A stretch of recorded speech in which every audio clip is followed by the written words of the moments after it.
Well, maybe do because it is. Lovely. Oh, as soon as the music kicks in, I love the soundtrack for Discworld Noir. It's outstanding. I think it's really good. Okay, here we go. All these companies. Oh, I hope they're alright. I don't think they are. They've all vanished, haven't they? It's really sad. Right. Where's my mouse? I'm gonna need my mouse. We want to play Discworld Noir. There we go. When it switches to a low resolution game, my mouse play is absolutely awful, isn't it? It's really, really bad. Okay, so bear with me while I deal with some chat related nonsense, like so. There we go. Perfect, perfect, perfect. All right. Okay, good. Sorry about that. We want to resume. There we go. Oh yes, we were in Saturnalia. We were in Saturnalia. There we go. There we have it. And now we've got a load of people to talk to. Carlotta was here. Did we tell her everything? Let's get to grips. Now, obviously, Skiffy, who has joined us, mentioned Nigel Planer is in the game a lot. This is especially true if you go and talk to this individual. If I can get to him. Or do I have to talk to Whirl first? There's a guy called this wizard. He speaks with the same voice as was it Neil Interested on the stranger? Young Ones? The name's Luton. What are the stakes? Minimum stake is $1 a hand. House limit is 10,000 per hand. I'm in. Here's my dollar. Hey, big spender. World told me how to play the game. Something to do with the major arcana and the private arcana. The major arcana had strange names like the Fool, the Pyrophant, and the unbelievable expense of a slice of cheese. Essentially, it seems I just had to stay under 21 and get as high as I could. It all play seems blackjack with pretty tarot whimsical cards? to me. Mr. Whimsical World, what happens in a tie? I win. That doesn't seem fair. I'll note that down in the complaints book, shall I? Player thinks the odds might be stacked in favour of the house. I didn't really know what I was doing, but I expected to lose my dollar anyway, so I didn't worry about it. But someone else at the table seemed pretty worked up about what I was Here doing. he is. I was looking forward to That meeting isn't him. the way to play it. Why not? Because it isn't the way to win. Is there a way to win? Well, there's a way to lose more slowly. What is it to you? I've seen enough losing. I don't want to see any more. I only bet $1. No, it's the principle of the thing. What do you think? I'm just a croupier. I'm not paid to think. I lost my dollar, but I reckon I got value for money. And hey, the cards were pretty. So we're fishing for information. Lexi, thank you for joining us. I think it's Lexi is one of the names that you like going by. Legal XE. We like our nicknames. I get called Nuki a lot. I used to get called Beat a lot, but on Twitch for some reason people favour Nuki. I guess Do it you is a bit own this catchier. place? Saturnalia? No, you gotta be kidding. Who owns it? I don't really know. Probably a whole group of people. For all I know, no one owns it, and it just keeps ticking over all on its own. It's a bit Is that suspicious. likely? Frankly, I don't really care. As long as I get paid, it's all the same to me. Don't you have an inquisitive mind? No. I find people with inquisitive minds don't live too long. Again, we're straight in with the cynicism, far from the whimsical, madding crowd of Discworld 1 and 2. Yeah, I'll just get straight in it. I'm investigating a murder. Tell me what you know. Do you know anything about the murder of a man named Mundy? I'm just a croupier. I don't know everything. I'm also getting advised, as well I should be, that you're supposed to be changing this Does the word category seal because we are no mean longer in to Tomodachi Live. I'm just a croupier. I usually leave I gaps don't know between these everything. things, and I have not done so today. Let's see, so we get on top of that. There we go. Frayed rope. He wouldn't know anything about a frayed rope at the scene of the crime, surely. Ilsa and two conkers, they've been in. Do you know anything about them? Do you know a woman named Ilsa or a man named Two Conkers? I don't think so. But they were just here. I don't know about this guy. I seem to remember he needs bribing a lot. I think this is one of the few people you do need to... I should try that actually soon. I'm going to try that now, because I think he'll keep talking in circles otherwise. A bit of a memory has just come back. This is one of the few people you do need to use the money on, because you essentially bribe him, and he's like, oh, I just... Do you know what this is? Yeah, here we go. He looks like a purse. I think I have something of yours in it. Hey. Really? Oh, yes, so you do. And what do you know? My memory is suddenly much improved. Yes, I guess who's going to be a little more persuasive now? There we go. Lola's saying, when I imagine Bryden doing the VA for us, I imagine the room absolutely chocker with multiple Brydens all chattering away. And Illegal is saying, still in bed, which is quite an enviable position to be in. It's the kind of mid-afternoon here in England, so we're all having a get on with life. If I was still in bed, I would have far fewer excuses, so definitely make the most of it. The counterweight killings. Come on, we want some answers now. He's even reset my book. Do you see this? Because it's like, okay, we're talking to him properly now. This guy is a sleazeball. We just needed to grease the wheels a little bit. Counterweight killings. Sure, and I only have one thing to say about them. I'll place good money that the patricians next. Yeah, Any reason? good luck. Just a hunch. It's a weird thing to say out loud. You genuinely think the patrician's about to be killed. Do you know anything about the murder of a man named Mundy? I'm just a croupier. I don't know everything. Okay, so at least we know this time he genuinely doesn't know, because we've bribed him into being a little bit, Do you know a troll by the name of Malachite? I don't think so.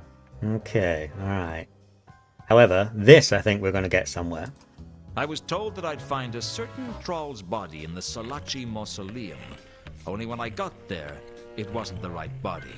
You wouldn't know anything about that, would you? You went rooting around in the Salaci family mausoleum? Yep, and I'll do it again. Leave me out of this, Luton. We don't want to touch it. There's not enough money on the disc to make him touch that, I guess. So this is the thing, you have to flip through the notebook, but this is the crux of the game, and it is weirdly kind of a Zen experience, just sort of sifting through. Do you know about this? Do you know about that? Sometimes you know which clues you go straight to, but for someone who's sort of got their ear to the ground for the city, you kind of want to tap on everything, because you never know what he's heard in passing. Do you know anything about Count von Uberwald? That means nothing to me. Well, it should. He's a big cheese. He's a big deal. I think you're spending too much time indoors, if anything. Oh, why have I got 2 pages of the same thing? Sapphire's money that she says she won at the casino. Luton disbelieves her. We need some evidence. You know a troll named Sapphire, There we go. Come on. you? Speak up, speak up. Yeah, I know Sapphire. She's a good customer. Always plays with cash. Never wins anything. Some trolls aren't born lucky, I guess. She never wins. She wins a little, but she always loses it again. She can't hold on to money. Few people can in this place.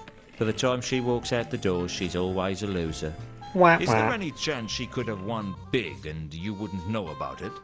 If she won it here, I'd know about it. Note that down. I love how he makes a noting gesture, but I'm the one writing something down. I think that's just incidental. That's really funny. Anything more you can tell me about Sapphire's losing streak? What's to tell? That troll holds on to money like a drunken dwarf holds on to his temper. Oof. Bringing race into that from every angle now.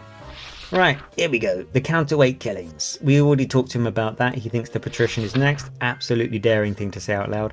I think we've come as far as we can with him then. We just needed to tap him about Sapphire. Time to excuse myself from the table, I think. Not quite. We want to talk to Warb.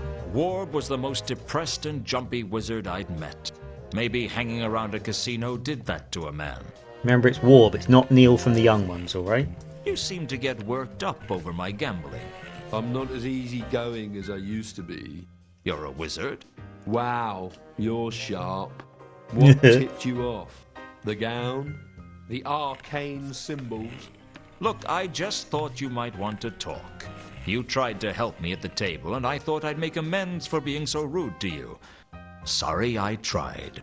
No, wait. I'm like, sorry, friend. It's just, I'm on the edge. The name's Luton. I'm sorry. We haven't been properly introduced. My name is Warb. B-L-L. B-L-L? Well, Bachelor of Eldritch Lace Making. Eldritch lace making? Don't ask. I suppose these wizards' robes have to come from somewhere. You a regular in here, then? I guess so. I'm not very lucky. I thought all wizards were lucky. Whatever gave you that impression? Do you know how many bizarre and unpleasant ways there are for a wizard to die inside the walls of Unseen University alone? One false invocation as you're summoning a demon, and bang! You're lunch for some pit fiend with more tentacles than legs and fewer arms than heads. Or spend too long in the wrong area of the library and poof, you disappear. All that you leave behind is a statistic. Don't you like being a wizard? It always seemed like a glamorous profession to me. There's nothing glamorous about wizardry. Well, except for glamours. Glamours? It's an elvish thing. Well, thank you very much. One of the few puns you get in the game. Pretty pretty out of left field too. Yeah, so again, versus the other two games, in this game, because it's more grounded in the actual kind of Discworld books, the Unseen University is much more misunderstood by the public, and it's also, you know, people who study there kind of live in fear because, like he said, like anything could go wrong at any moment. The whole thing could just blow up at any moment because they're always messing around with stuff. So you work up at Unseen University. I was trained there. Once I got my degree, I moved on. But you're still a wizard. I thought all you guys were under the jurisdiction of the university. Yeah, I work for Unseen Securities now. Unseen Securities? Yeah, we make magical security systems. Very exclusive. Are they expensive? Oh yeah. Hardly anyone can afford our services. What an interesting thing to mention. If you're so unlucky, why do you come here?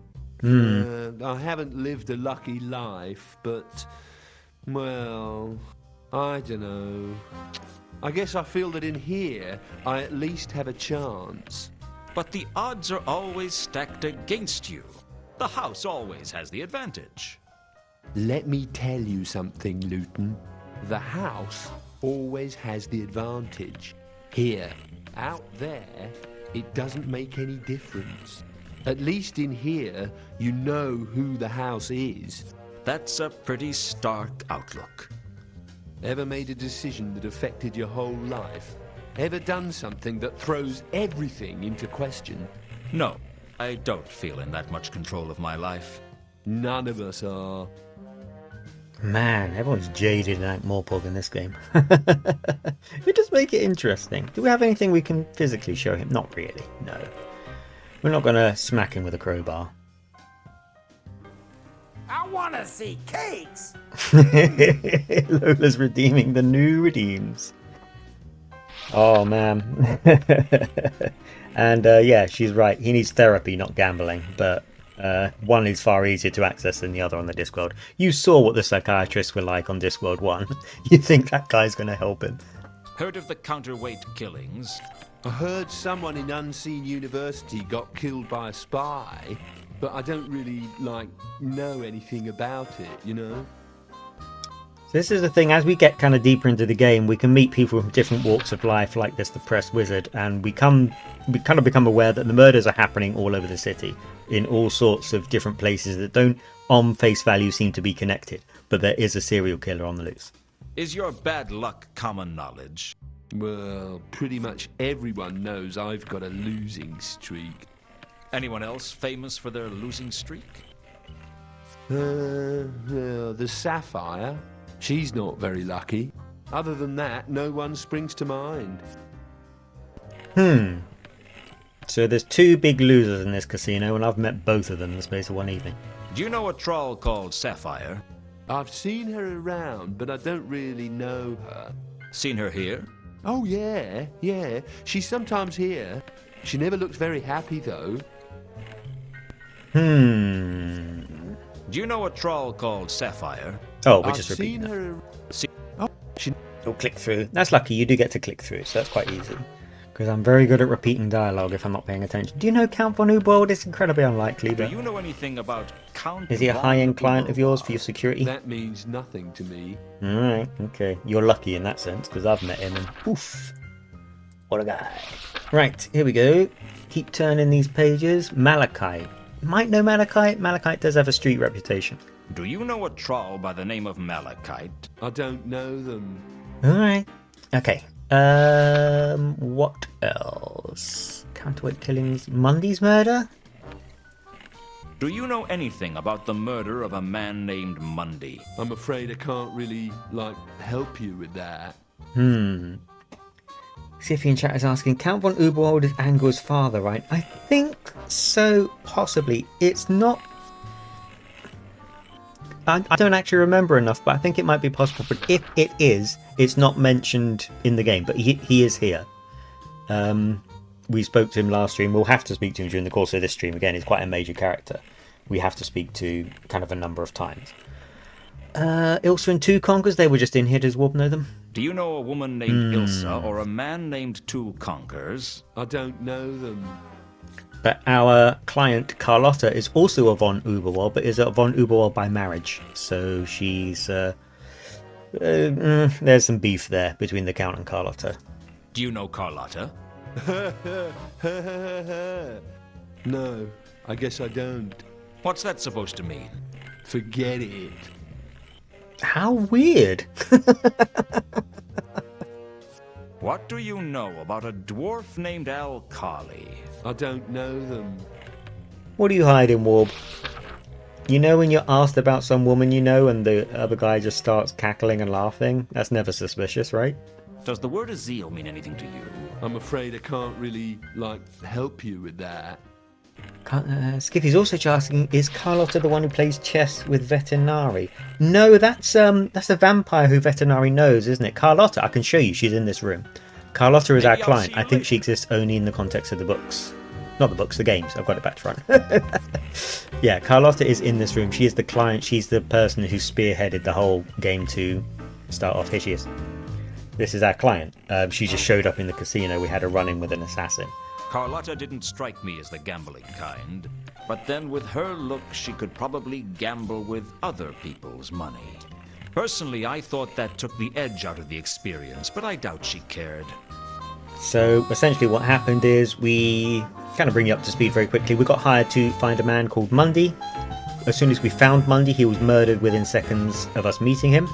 We told Carlotta this and she's indifferent, which is obviously highly suspicious.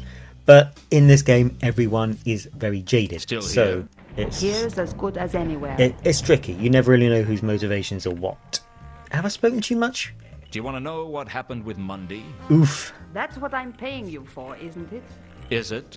I'm starting to wonder. Don't you like me, Luton? What's not to like? You're a woman like any other. Do you look down on all women, or just the ones you know? I have plenty of distaste to go around. Oh, well, great. But yeah, we can sort of touch on it a little bit. If we go back to the frayed rope, I mean, Luton will start describing how Mundy was killed, which is a little bit grim and grisly. Nothing too gory, it's just like it's very ritualistic of a murder. And Carlotta's completely indifferent, which is obviously highly suspicious. She's not really surprised by how it happened or anything like that. I found some frayed rope near Mundy's body. Any idea what it means? Be careful, Luton. I don't appreciate people wasting my time. So look at that. Imagine you've hired a detective privately to find someone. Luton take rogue and Lola is saying. Because he's such a misogynist. Yeah, you've hired someone to find... The detective comes to you back with a clue. I'm very sorry, we've discovered the person you've asked me to find has been murdered. Here's a clue I found at the scene. Does it mean anything to you? And you turn around and say, oh, you're wasting my time. Pretty suspicious. Do you want to hear about Mundy's death? I'm not that kind of ghoul. I never said you were. I just thought you might like to know. I don't need the details. Well, alright then. Let's see. Oh, I've just remembered something that could be a good idea to say. Do you know Ilsa and Two Conkers who were just in here? Do you know a woman named Ilsa or a man named Two Conkers? Be careful, Luton. Alright, sorry. Can I ask her about herself? You'll probably get annoyed. I wasn't about to ask Carlotta about herself. Well, maybe if you did, you'd get some goddamn answers, Luton. Have you heard of the counterweight killings? No. Mundy's murder looks like a counterweight killing. Oh, I'm thrilled.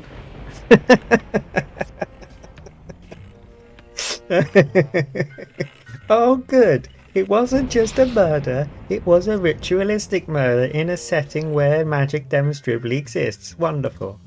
I'm trying to find out why a troll named Sapphire would lie to me. Any thoughts? Be careful, Luton. Yeah, alright. Look, do you know about Sapphire losing money or not? Because I need some leverage on this. Ask her about the Count, actually, because they don't get on. Spill some tea. Do you know anything about Count von Uberwald? Be careful, Luton. No, why would you at any point want to talk about your father-in-law? Of course. You don't happen to know how a troll singer might end up with a lot of money by any chance? Let's try not to get too sidetracked, Luton. No, you're in here all the time. You do know about it. Do you know anything about Sapphire's losing streak? Let's try not... I can't remember if she's supposed to voice out on that or not. But yeah, they're very evasive in here. This is a kind of a seedy casino. It's not a very nice casino. But that's Carlotta. Things to do. I'll see you around, Carlotta. Yeah, I can also showcase a little bit of the notebook mechanic, which I'm always gushing about on the stream. And that's because it is quite a clever inventory system for information. And I'm very surprised it didn't take off. A lot of the Watch Your Eye games have notebooks where you can do things like this. But we are at the point where I believe we can start combining clues and encouraging Luton to draw some conclusions. And from that, he will generate a new clue, which is closer to the truth of how circumstances have actually played out. So, if I keep flipping back, I need some details, not this page. I need some details about the... Although, we can, for example, perhaps have him ruminate. We know Alkali has been following these guys around, so if we bring these two... There was no connection to Ilsa or Two Conkers, as far as I could tell. Well, time will tell. Right, put that clue back. We don't need that right now. Put that back. There we go. Now the frayed rope. There was some frayed rope in the rafters of Mundy's room. I hadn't completely fathomed its relevance. So this is a thing. You can examine a clue in the notebook and Luton will kind of elaborate on it and also kind of give you a play-by-play of how much he understands what's happening or not. On the wall of Mundy's room, someone had written the word Azil in blood. There we go. Someone had tied Mundy up and gouged his eyes out. Whoever they were, I doubted they were anyone I wanted to be friends with. So if we pick up Mundy's murder, he was murdered by being hung upside down and sort of bled, it's quite grim, by having his eyes gouged out. And then while he was dying, he wrote on the wall with his own blood. Really grim. Not a cartoon game anymore. Well, it is a cartoon game, but you know what I mean. It's not like the other two. There had to be a connection between Mundy's murder and the frayed rope. I just hadn't found it out yet. So there is something here. What had Mundy been trying to write? Who or what was Azil? So this is the thing. Once we ascertain the exact circumstances of the murder, I happen to know, I don't know, it's the same thing that happens every stream. I know there's a breakthrough, but not the means by which to make it happen just yet. I don't have all the pieces. But eventually we will combine enough clues that Luton will, at least in his mind, semi-solve that murder, and that will lead to a whole bunch of other stuff we can do. Now, am I right in thinking I can sort of traipse in this direction? There's something in this room that I can't see. There's another part, I'm trying to see, I mean Luton's so slow as well. How to change angles. Is it over here? Because there's another part of the casino I can... No, he doesn't want to do that. That's part of the casino I can get to. Double click that. I'm not... So he leaves. Yeah, there's somewhere else in the casino I can go and we can't do that yet either. But we do have more information on Sapphire. So I'm going to go to confront her. You have to do a lot of confronting people in this game. And look at this, the Temple of Small Gods. I forgot we unlocked that in the last stream. We have an entirely new place to go as well. That's pretty exciting. But let's go, it's on the way. So let's go annoy Sapphire first. Hello, you. I want answers. I've got some more questions for you, Sapphire. Sapphire busy. Leave her alone. Absolutely not. Now look here. Yeah, you can animate as slowly as you want. You are going to be made to answer these questions. Let's see. Not this one. Oh, I've got to get to the page. I think actually I'm doing it in quite a stupid way. You can double click the kind of contents page, so to speak, of the notebook, and you'll flip straight to the correct page. I have this bad habit of flipping through page by page like this, but it does make a good mental refresher. Just doesn't make for a very good stream. Just going through loads of paperwork we already know. Right, you're on a losing streak, Sapphire. I want answers. I know about your problems. Yeah. Problems? Yep. The debts. The huge losses. You're struggling just to keep your head above water. I bet you've had to make all kinds of nasty compromises just to keep yourself going. What you talking about? Who been saying such things about me? Does it matter? It mattered to Sapphire. All right. I heard it from Whirl, and he should know. Huh. World. He don't know everything goes on at Saturnalia. So we've got an element of pressure, but it's not enough. So, you won this money at the races. No, not at races. At casino. Oh, yeah, that's right. At the casino. So I had a feeling this was the case, but I did want to sort of show it off anyway. You can confront someone with new information in this game. I'll be back. And they'll just sort of take it on the chin and That's deflect what it they all say. and try and sort of swerve it. So if you, it's not like an official game mechanic as such, but if you need to confront someone and actually, you know, almost Ace Attorney style, have that breakthrough, you have to have pretty unanimous. Let's check the murder scene again.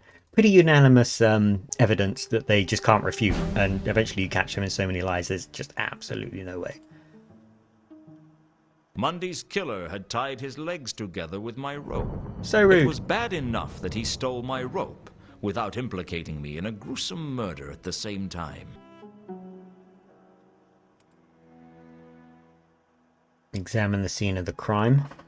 Looking closely at the frayed rope hanging from the rafters, I knew that Mundy had been tied up by the legs and then hung from the ceiling. I didn't know why. Frankly, I wondered if I really wanted to know why. Something very strange was going on. So Mundy's corpse wasn't very attractive. I wasn't looking forward to telling Carlotta how Mundy died.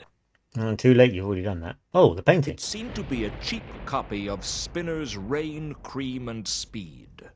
I could tell it was art, because I couldn't make out what it was supposed to be. I couldn't think of a good reason to steal the painting, even though it would have looked great on my office wall. This is the thing that happens in all of the Discworld games. You interact with things by double clicking, and there's only one possible interaction. So he assumed by double clicking on that I'm trying to take the painting. I was more trying to sort of move the painting, see if there's anything behind it.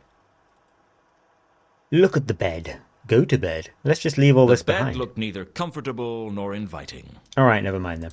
It hardly seemed worth searching the bed. Why not? The This watch is had a crime already scene. searched it, and frankly, it was a pretty nasty bed. Alright, okay. But I don't know, Luton. I feel like you're being a little bit work shy.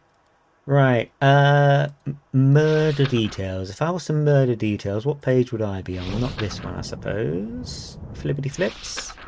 Flippity flips. I should probably pop a save soon as well, because it's an old game. It won't save what I'm doing. So, can I take my own advice? Yes. So, can I pick this up and start using the clues on the... I need to remind myself how to find the breakthrough I need, you see. Start using the information I have on the crime scene itself. The frayed rope in the rafters was the same as the rope around Mundy's legs. The rope that used to be tied to the grapple. That had to mean that Mundy was hung upside down and then killed. And that meant someone cut him down after he was killed. Curiouser and curiouser.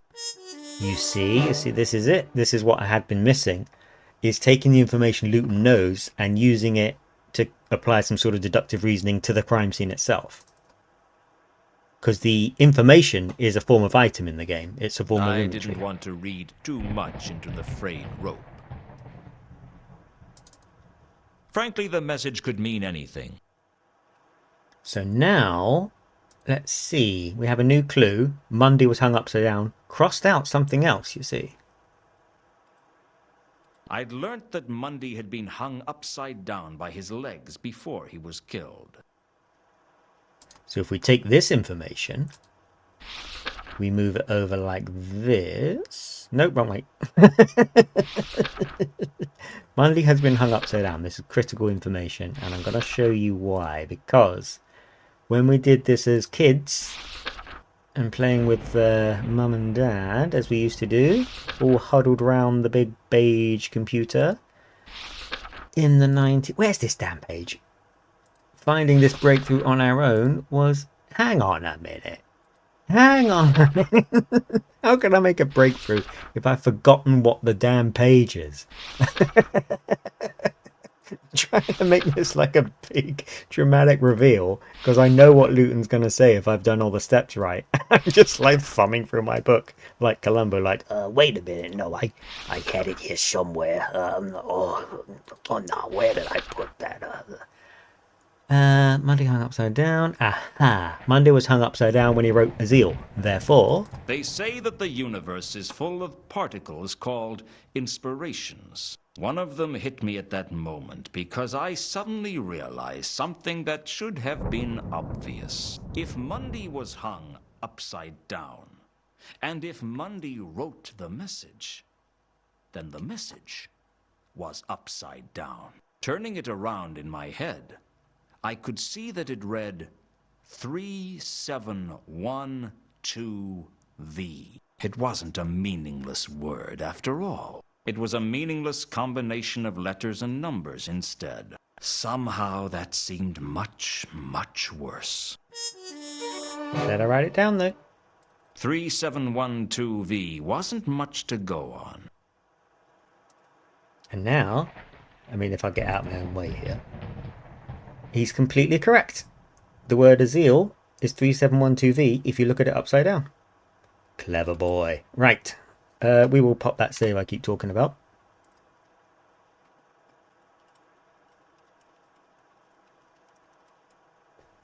Like so. And while we're here, we'll go Bugmankin again. Very important. So the breakthrough we have is that it is a code. It is not the word Azil. The word Azil is meaningless. It's one of the biggest red herrings in the entire game. Right, Mankin, we want words Come with to you. persecute me some more, Luton? Actually, A man's yes. gotta have a hobby. Right. Asking straight about for you. I doubt he knows about this, but we might as well try. Does 3712V mean anything to you? Leave me alone, Luton.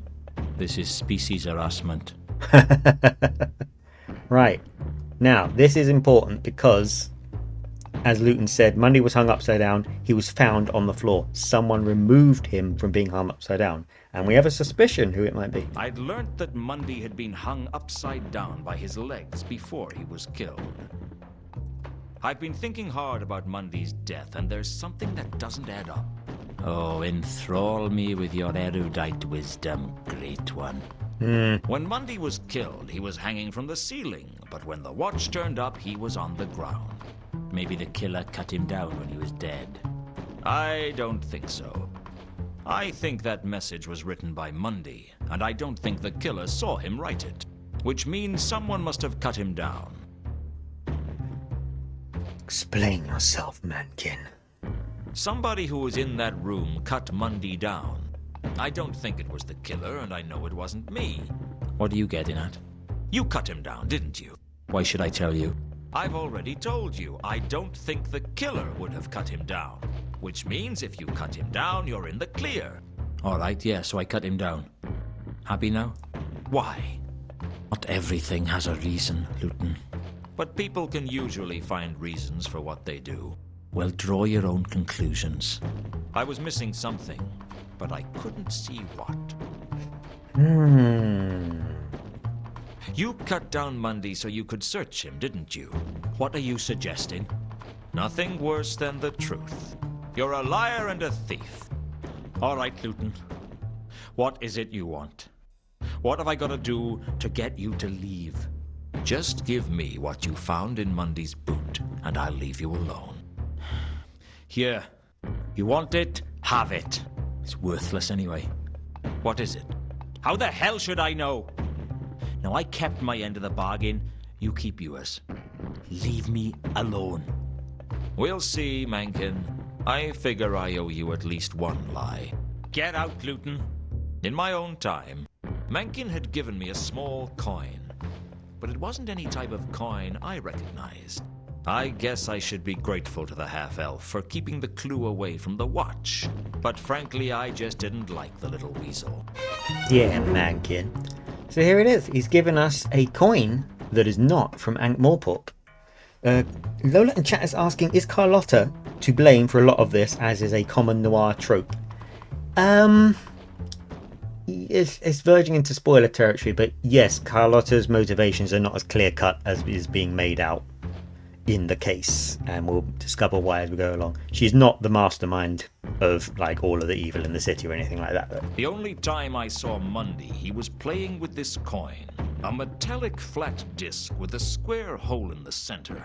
The coin had markings on one side that I couldn't read. It wasn't from any nation I'd ever heard of. What did you find out about Mundy's coin? It's bad enough that you've stolen it from me without me sharing everything I learned with you. You didn't learn anything, did you? That's not strictly true. You learned it wasn't worth anything. If it had been, do you think I'd have given it to you? God, he's a rat, this guy, isn't he? Yeah, I think we're done here, Mankin. That's all for now. Always a pleasure. Yeah, that was so pleasant. Right, we're leaving. So this is kind of what I alluded to earlier. When you've got enough information, Luton will just keep hammering it at someone. But as soon as someone has a strong enough counter argument, he has to back down and regroup. But we have found a coin that is from a foreign nation. We can start making some inquiries about that. Let me check if someone is where I hope they should be over in the Cafe Art, because if so, we can get some headway on finding out what the coin is all about. Everyone is gone. What's going on here?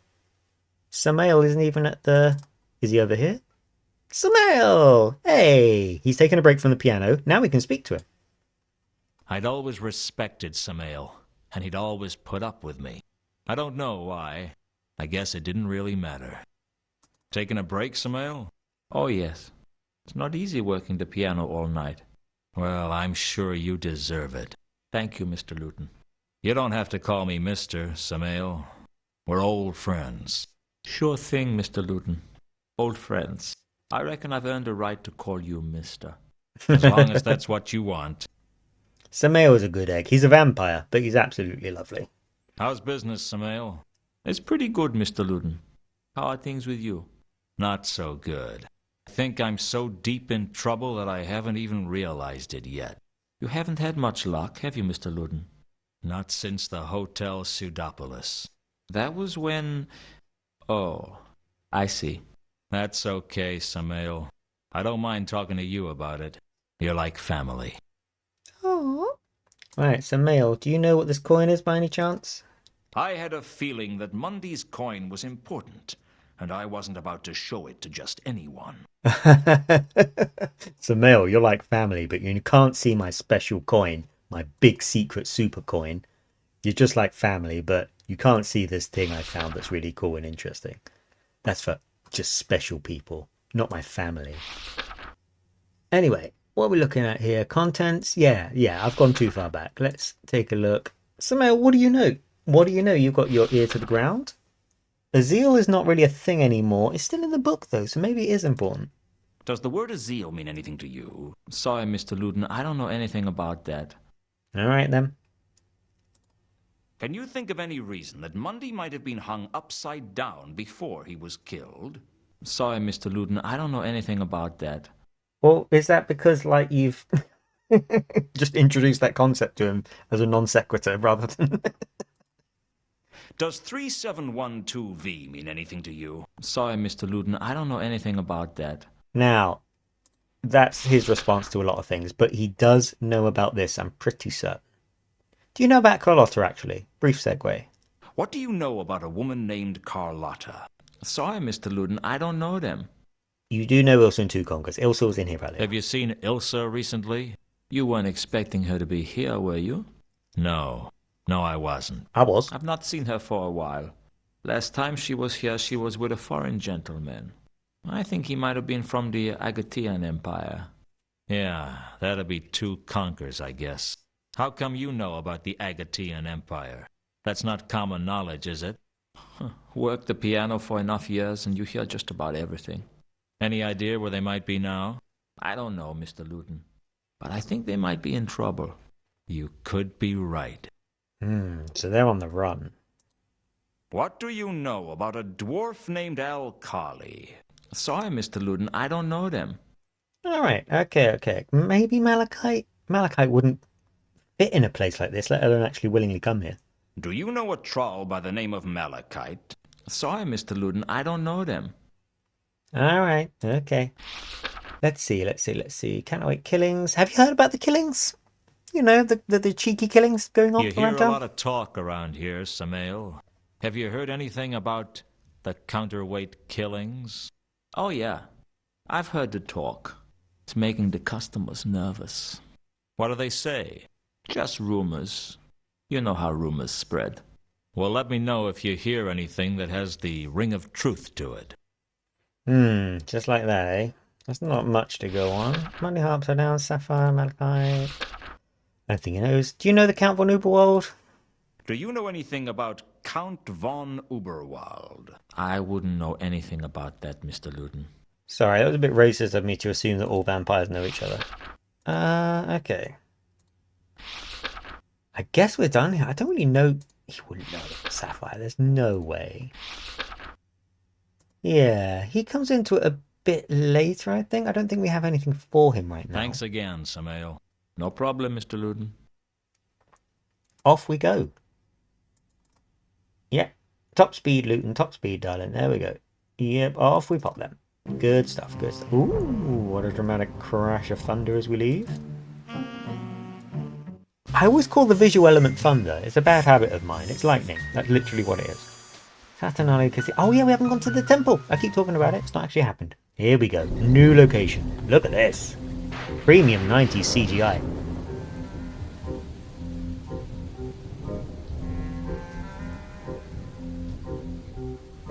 Straight in. Oh, look at it. This is a very important place too.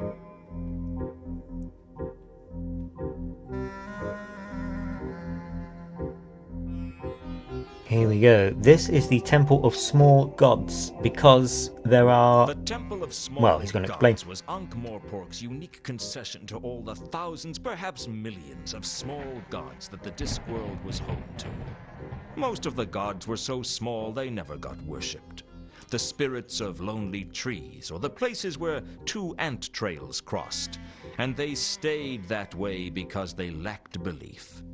Give a god belief, one follower or 10,000, and it grows up from the void into whatever fanciful deity its followers devise. Mikey, thank you for Everyone joining us. knows that people need gods to blame for everything that is wrong, or praise for everything that is right. But they forget that every god needs people, too. Inside the temple, a bazaar of fanatics, lunatics, and cultists of all descriptions were trying to sell their faith to prospective followers. 2 salvations for the price of 1. Extra indulgences if you get a friend to join. That sort of thing.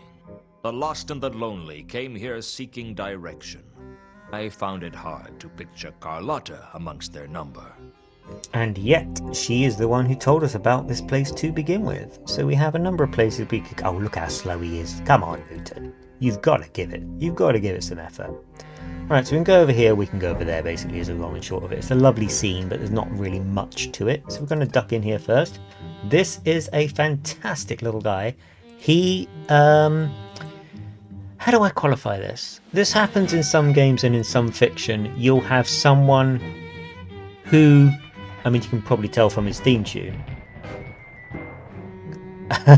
speaks in riddles and madness, but everything that they say is kind of true. That is the case of Malaclips. He is a mad monk, but somewhere in the madness he has a lot of insight into what's actually going on. Kind of like a broken clock right twice a day, I guess. Malaclips drew attention to himself by virtue of the lack of crowds around him. Even the followers of Flatulus had a small crowd, but for some reason no one wanted to talk to him. It looked as if he had a metal fish hung around his neck. I want to talk to you, Malaclips. Who do you worship, then? Why do you want to know? Who sent you? What do you want? My name's Luton. I'm a private investigator. You've been sent by the elucidated brethren of the Ebon Knight to silence me, haven't you? Their plots are so transparent. It won't work. I have protection. There isn't an elucidated brethren of the Ebon Knight anymore. They were forcibly disbanded. Disbanded? By a dragon, as it happens. Ah, that's what they want you to think. That was all faked, so that they could eliminate all their traitors and go underground. Even as we speak, they are plotting to control the patrician by putting mind-altering drugs in the palace's water supply. Then it's true. I'd heard that you were the only other person who really knew what was going on. What do you want? I just want to learn from you. Only you can teach me what is really going on in Ankh-Morpork. You don't fool me. I don't. You just want to steal all my knowledge and then use it to further your plans of glory. Fair, yeah. Ah, but I know that you know that, and you know that I know that. Which means we're at a stalemate. And since you know more than me, you have the advantage in a stalemate, which means that ultimately you'll beat me. Yes! Yes! I see. You plan to try and use me, don't you? Well, many have tried to use Malaclips, and I have beaten them all. No, I can't hide anything from you, can I? Very well. I will let you, for as long as it serves my purposes to do so. What did you wish to know?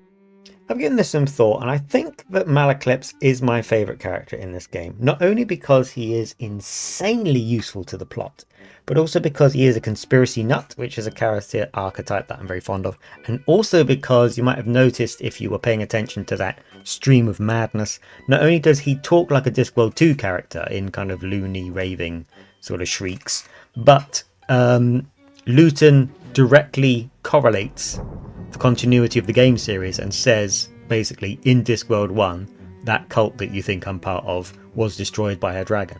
It's the only, one of the only, I think, callbacks in the entire Discworld trilogy that starts tying the games together. Luton literally says that the, events of Discworld 1 happened. A dragon got loose in the city, this, that, and the other. And Malaclips is a raving loony, but he has so much insight, and Luton is right to flatter him into trying to get some information because he's got a lot of he knows what's up. We're going to see deity it. do you serve? That's a big question. Which deity do you serve? I don't serve any deity. Then I don't serve any deity either. I'll tell you mine if you tell me yours. Right. You first. I serve... You didn't finish. I am forbidden by an oath of loyalty never to speak aloud the name of the person of Luton. The ancient mystic order of... Yes, I know all about you. I know every conspiracy turnwise of the Wormberg, and all but one conspiracy hubwards of the Great Neff. Your turn. I am the proud servitor of Errata, the goddess of misunderstandings, the mistress of mayhem, the countess of confusion, and the duchess of discord. You know, sometimes I think I'm her servitor, too. You get a free gold-plated apple if you join this week. You heard Malaclips, it's time to join Discord. Tell me about the goddess Errata. There is no goddess greater than Errata. Have you not looked at the world and seen all the confusion and misunderstanding? Well, who do you think put it there? It didn't happen by chance. Nothing ever happens by chance. So, every misunderstanding that has ever happened, Errata was behind them all. Yes. She has started wars, and she has ended wars. Millions have died for the glory of Errata. And presumably most of them believe they were dying for something else. Oh, yes. The goddess is shrewd in her ways. She must be very powerful. There is no goddess more powerful than Errata. Then why doesn't she just make everyone into her follower? Let me tell you something, Luton. Everyone is a follower of Errata. They just don't know it. How come you know that you're a follower of Errata? I only think I'm a follower of Errata. I might be a follower of someone else, and I wouldn't even know it. Errata thinks of everything, doesn't she? Essentially, Malaclips worships chaos because Errata, or Errata, as Lola says, maybe that's our new redeem looming. Chaos is so ubiquitous, particularly on the Discworld, but even in our world as well. What would you do except worship it? So is there a formal church of Errata? I am the formal church of Errata. I hold her sacred emblem, And what would that be? the scarlet totem that I wear around my neck. And how do you go about joining the church? I told you! Everyone is part of the Church of Errata. They just don't know it. So, conspiracies, lay 'em on me. You said you knew all but one conspiracy, Hubwards of the Great Neff. What's the one conspiracy you don't know? If I knew that, I would know all the That's a conspiracies, stupid question. wouldn't I? You don't know anything about that one conspiracy. Nothing. Then how do you know that there is another conspiracy? Because when I put all the other conspiracies together, I can see the pieces missing. In other words, you can tell there's a conspiracy because you can't see it. Everything casts a shadow, Luton. At least of some kind.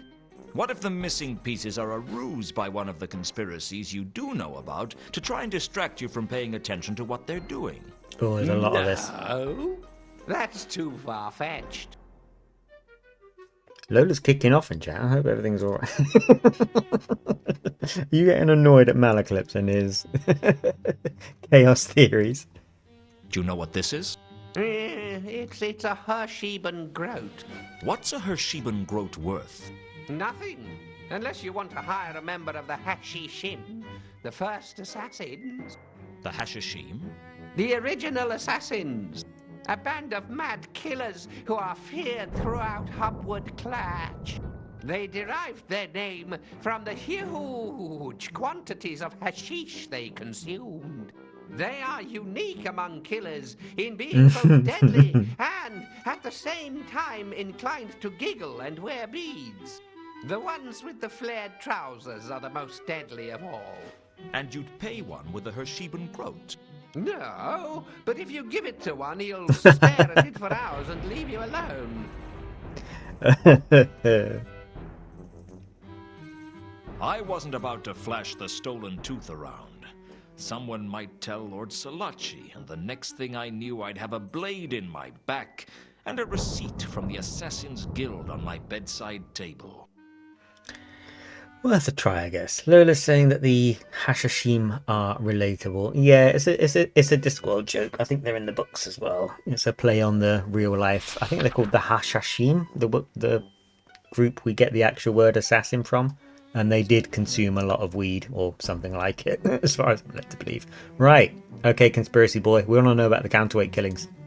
Tell me about the counterweight killings. I want them deets. Rumor has it that the Sun Emperor's private assassin is here in Ankh-Morpork, silencing those who have found out about the conspiracy to keep the Agatean Empire out of the secret trade talks at Ecclefon, thus ensuring that the counterweight continent's stature in the world economy is weakened.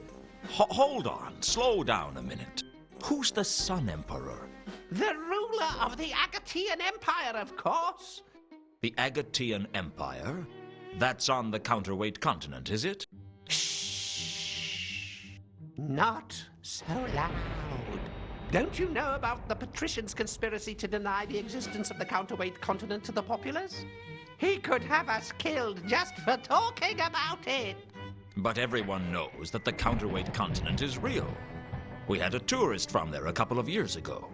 Privately, everyone knows, yes. But publicly, it's still just a legend. And the patrician makes sure it stays that way. So what you're telling me is that an assassin from a nation that publicly doesn't exist is here killing off certain influential figures. Exactly! And all this has to do with a trade meeting at Ecclefon. Apparently, Mm-hmm. there may be more to it than that. Why Ecclefon? That's hundreds of leagues away. Yes, but Ecclefon is the nearest port to the Agatean Empire. And agents of the Ochre Revolution from the counterweight continent are going to be at the meeting. I see. That's a lot, but we don't actually need to dwell on that because this is true actually. Malakalypse, because he's such a chaos theory kind of guy, has opinions on most of everything, including, like, he was talking about the broad strokes of politics and like moves in the great game, so to speak. We can just ask him about individuals as well, and he'll have an opinion on that too. What do you know about Sapphire? That troll is nothing but trouble. She's in with the Breccia, you know, the troll mafia. She ran up huge gambling debts, and now she works for them until she's paid them off. Isn't that nuts? He just knows that. Of all the trolls in Ankh-Morpork, he just knows it straight away. And I think that's accurate. I think that's true.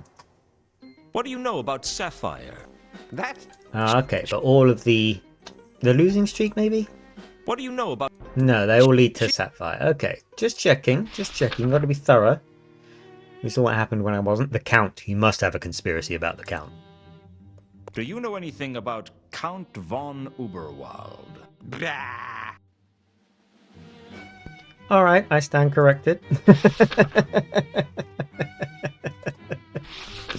Yeah, okay. So anything that doesn't form part of his big conspiracy gets a blah. All right, if you know trolls, tell me about Malachite. Do you know Malachite? They're planning to have him killed. They? Who are they? Nobody knows who they are. Only they know who they are. Maybe. I think they're the same ones who are putting poison in the beer. I see. All right. Mundy. Why was Mundy hung upside down when he was murdered? And why were his eyes poked out? His body was offered up as a sacrifice to the creatures of the dungeon dimensions, the fetid obscenities from beyond time and space. Except errata caused them to get their rituals confused, otherwise the city would be crawling with Helpspawn right now. Okay, checks out. Yes, sure. I believe you. Oh, Carly and Il. We need to know about everyone on this page. Give me your conspiracy deets. I want them. Do you know a woman named Ilsa and a man named Two Conkers? No. No? I thought you knew everything. Not everyone is important in the grand scheme. Ooh, okay then. Do you know Al-Kali? The dwarf? Yes, he's an associate of Horst's. A minor player in the greater scheme of things, but dangerous nonetheless. Okay. And Carlotta, come on. Do you know a woman by the name of Carlotta von Uberwald? Have you seen her around the temple? Oh, yes. I know her. She's part of one of the darkest conspiracies. And they're plotting to take over the world by stealing the lost treasures of Errata and turning them towards a dark purpose. Don't trust her, Luton. Trust no one. You know about Mundy's murder? Of course. Was she here when he was killed? Yes. Yes, she was. So her alibi checks out. Carlotta does not appear to have been the one who killed Mundy. Does the word Azil mean anything to you? Azil? Yes. He was an Ascari in the Great Neff a couple of centuries ago, involved in the Great Light Dam conspiracy, which culminated in the theft of 12 barrels of light from the sacred distilleries of E, the Lost City. Just like that, eh? Okay, what about this? What does 3712V mean to you? It's the combination to the phantasmal vault of Capsicum. Even the lowliest neophyte of Errata knows that. Okay, alright, sure. Now, I'm being thorough with the book because he does have a lot of weird stuff, but I think I've actually got through the entirety of the book. Did I show him the coin? Yeah, I did, because we had that Hashashin conversation. The diamond, not so much. Yeah, and we don't need to show him anything else. So that is Malaclip's my favourite character in the game. Go. The truth is out there. And he's Trust told us no one. a great deal of stuff. And in and among all that, I'm not going to detail which parts are which. He, throughout the rambling, spoiled the plot of the entire game. But it's buried in so much word salad and soup that you can't tell he's done so. But yeah, he's just told us exactly what's happening. We just can't do anything about it yet. But I happen to know, having played the game before, which elements of that were true. Look at the window, Luton! Here's another nut job we'll be talking to shortly. Behind Mooncalf was a beautiful stained glass window depicting Morphine, the angel of dreams, passing the recipe for the Discworld's first pizza to a mortal. Okay, and here's Mooncalf I himself. was drawn to Mooncalf by his religious fervor. He was the kind of man who wouldn't miss a single event in the temple, no matter how trivial. He also struck me as the kind of fanatic who needed 100 words for infidel, and not one for compromise. Okay, Mooncalf. This is another long-winded conversation, but this is an important character, so we need to get into it. You. Yeah. You with the hat. Yes?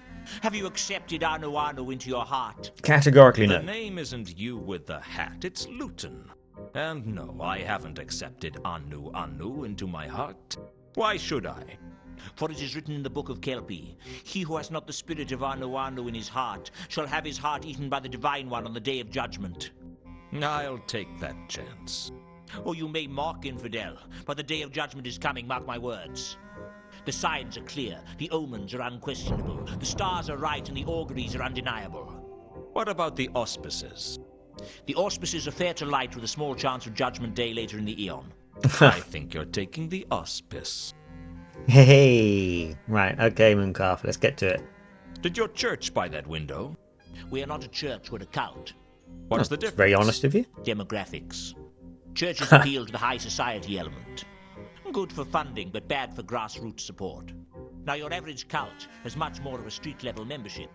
Not so much money, but easier to get things done. Well, did your cult buy that window?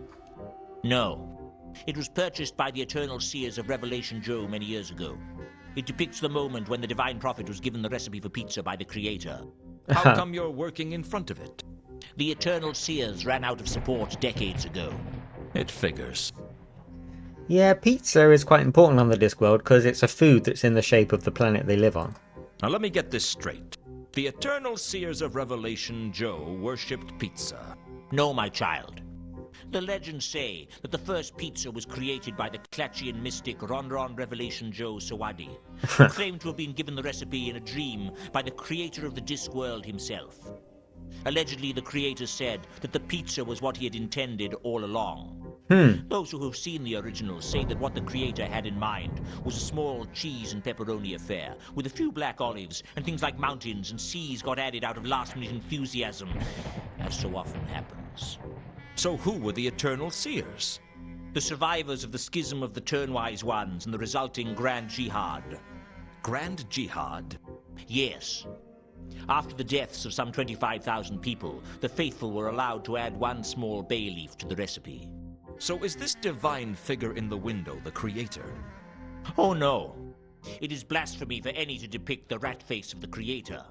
Because of his divine stature? No. Because it is clear that world creation is not a divine act, but a rather straightforward mechanical function. Hence, to praise the creator would be blasphemy. How does the creator feel about that? He seems content. He's had some success with his design, apparently. The details are sketchy. A little bit of leaning on the fourth wall there. So, here I am, a fresh punter. A fresh Why should punter. I choose your religion over anyone else's? Because Anu is the true god of gods, more mighty and strong than all the others put together. About half the gods in this temple alone claim to be the true god of gods. But Anu reveals himself through his divine miracles. Such as? Ever looked at your thumb? Ever really thought about it? Ever considered what you couldn't do if you didn't have a thumb? Anu is the god of thumbs? No, but Anu bites away the thumbs of the non-believer. I'm not convinced. Anything else? Join the cult of Anu now to receive a free faux pearl statuette of the great god Anu, a $90 value, absolutely free.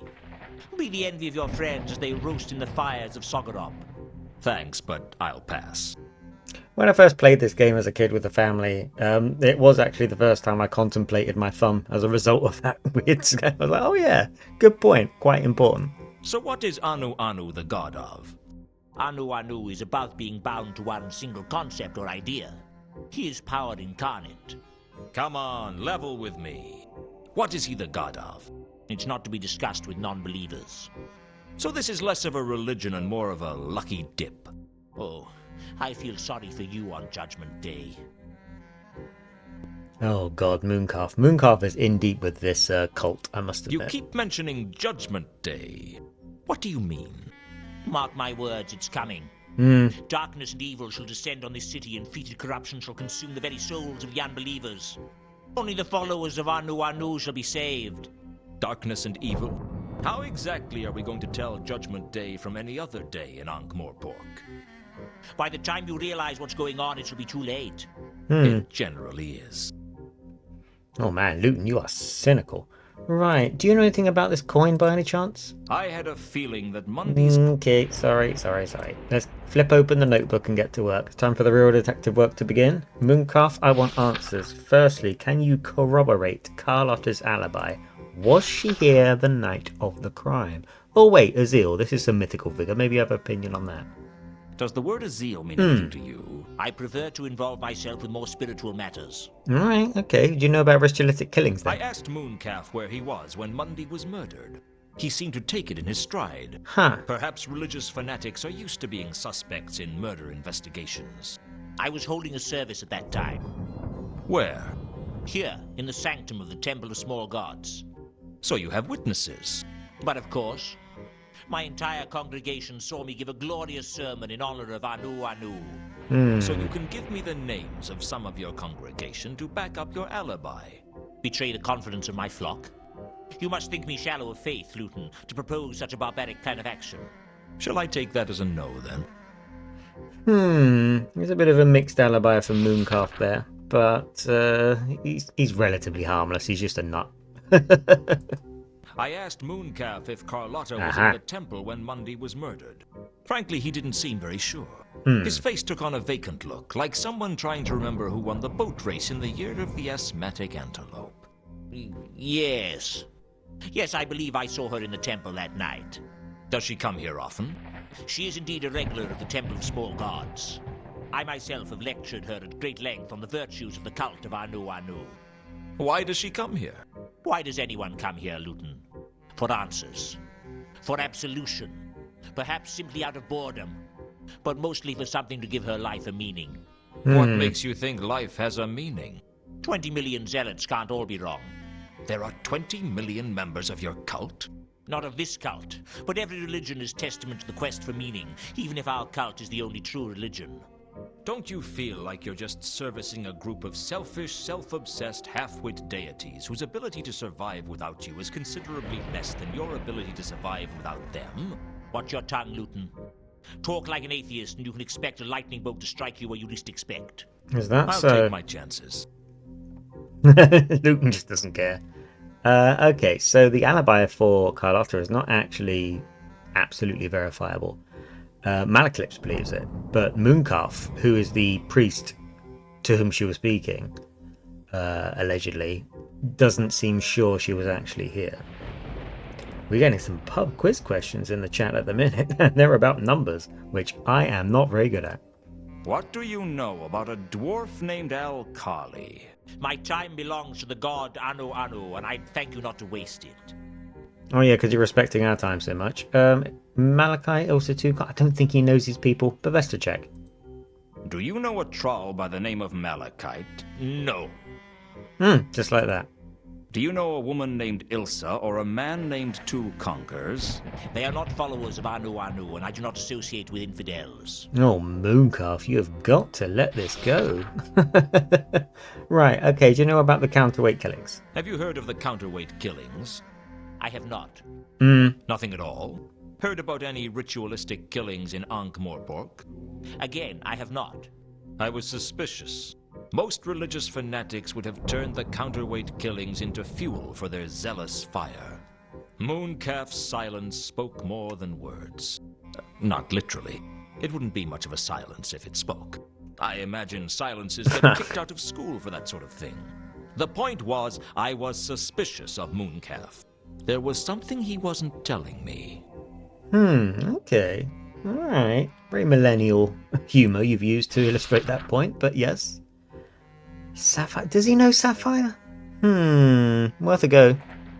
I'm trying to find out why a troll named Sapphire would lie to me. Any thoughts? I prefer to involve myself with more spiritual matters. Okay. Alright. Interesting.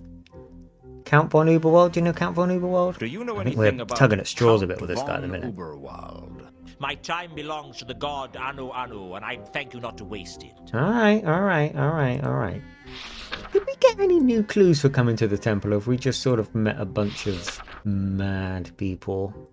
Let's see. Yeah, I think we're kind of caught up here. Alright, Mooncalf, we'll be back. Well, I'll be on my way. I'll be here should you choose to repent. Okay. Did I tell you that we're giving away free tea towels to anyone who joins this week? It's not that kind of adventure game. I don't need lots of miscellaneous objects like that. Mooncalf, if that is your real name. Oops. Name. Oh. I think I got a character limit. Oh well, that's what the save is called now. Right, Luton, let's get out of here. It's getting a bit conspiracy-ish. I'm glad we came in here, and it is of course necessary, but I was in there so long, I've forgotten everything else we're trying to do. Let's do the classic trick of checking back at Luton's office in case something... Oh god, here he is. Surprised to find Al-Kali waiting for me in my office. In my head was a list of suspects for killing Mundy, and Al-Kali had gone straight in at number 1. Mr. Luton, I am so pleased to see you. Go The away. feeling's not mutual, Al-Kali. What do you want? All in good time, Mr. Luton. Why do I get a feeling that Al-Kali isn't your real name? It's not very dwarfish. My name is of little consequence, Mr. Luton, and the story of how I acquired it will have to wait for another time. Now, if you'll excuse me. Now, why would you want to carry an axe? To hack at people, Mr. Luton. An axe is the weapon of choice for a dwarf, you should know that. Why kill me now? What's the point? I'm not planning to kill you, Mr. Luton. I merely need the axe as a deterrent should you wish to try something foolish. I don't try foolish things. Sometimes they just happen. Then I suggest you don't let them happen now. When you've finished searching me, I know a nice restaurant we can go to. So, you have been a busy man, Mr. Luton. I think you'd better come with me. Is there an alternative? That would depend on how attached you are to your arms and legs, and how much you okay. want them to remain attached to you. This is happening sooner than I expected, I think, this part of the game. If I it's didn't know yes, where Al my Kali God. was taking me, but I was now sure he wasn't going to kill me. He could have done that in my office, and it would have been days before anyone found the body. No, he wanted me for something. I just didn't know what. I don't know what I was expecting, but I wasn't expecting to be taken to see a troll. I've seen some unusual things in my life, but a troll and a dwarf working together? That was something else. Ankh-Morpork wasn't hot at that time of year, but the big troll was sitting back in a wicker chair being fanned. Smart. Out of the cold of the mountains, overheating of their silicon brains was the reason for the trademark stupidity of the trolls. I'd have to watch my step with this one. Al Kali had a brief whispered conversation with the troll, but I couldn't make out what was said. At one point, I thought I heard Al Kali mention a coin from Sorta, but the rest was a mystery. Mr. Newton, so glad you could come and join us. And so punctually, too. Yes, I know you were escorted by Mr. Al Kali here, but the fact that you arrived on time shows that you didn't put up any show of resistance, which means you're intelligent enough to realize that we are not your enemies. And since we are not enemies, there is always the possibility that we might be friends. You are a quiet man? No, I like to talk, but I like to dance, too. And the trick in both is knowing when to lead and when to follow. Excellent, sir. Excellent. I distrust a quiet man. He generally picks the wrong time to talk and says the wrong things. A talking is something you cannot do judiciously unless you keep in practice. I'll tell you right out. I'm a troll who likes talking to people who like to talk. What shall we talk about? What indeed do friends talk about? Most friendships don't start out with one of the friends being led around by an axe-wielding dwarf. While we're at it, most people know the names of their friends. Of course. How impolite of me. Mr. Al Kali, I believe you already know. And my name is Jasper Horst. Perhaps you've heard of me. I have a bad memory for names. It gets me into a lot of trouble. You have a bad attitude as well. That also gets you into trouble. Now, Mr. Al Kali. It doesn't do to slander a guest, especially one whom you hope to count among your friends. And here we have it. Jasper Horst is a troll with a magnificent collection of treasures and a vested interest in what we're up to. Like everyone in the game, he's up to something he's not really going to disclose to us at any time soon. Deep-voiced large fella, Cuppa Joe says in chat, and that's about as good as it gets, yes. And he's got the fan, as Luton said, above his brain because trolls on the Discworld are silicon-based life forms, and the only way that they can sustain intelligence beyond sort of caveman speak is if they're kept cool. So he's fanning his brain to make sure he stays cool in temperature enough to be quite eloquent in conversation. So, if we're friends, I guess Al Kali's warning about staying off the Mundy case was just a friendly warning. Straight to the point. I do admire a man who avoids skirting the issues. Such a man makes an excellent politician, but is almost impossible to trust. Well, sir, it seems you are now in the possession of something that we would like. And what might that be? Come now, sir. There's no need to play coy. We know you were the last person Mundy saw, and we know you have the coin from Sorter. Frankly, sir, we know you have the golden sword, and we wish to make an offer for it. What if I told you it wasn't for sale? Don't be tedious, Mr. Luton. We obviously know that you are in the employ of Carlotta. Hence we know that you have a price. Whatever she is offering you, we can safely offer double. And unlike Carlotta, I am a troll of my word. What if she's offering me something that you can't match? You don't strike me as a man who would fall for Carlotta's moves, sir. You strike me as a man with better judgment than that. Are you loyal to Carlotta? I am loyal to one person and one person alone. Me. That's wonderful. I do like a man who isn't afraid to tell you that he is looking after himself. We're all looking after ourselves. Indeed, sir. Indeed. And I don't trust a man who says he's not.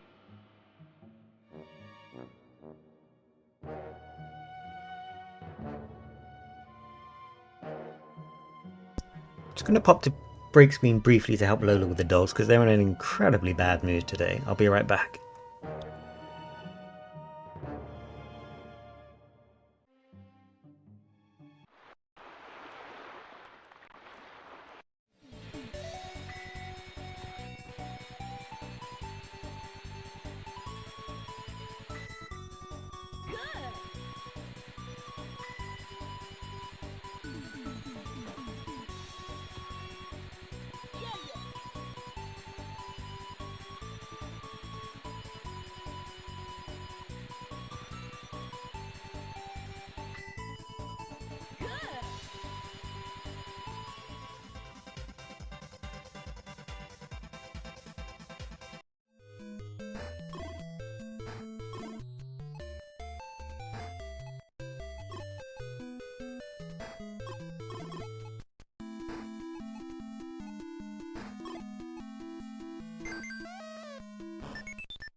My dogs are solar powered, so when they're in a bad mood because of the sunshine, we all hear about it. But they're doing okay.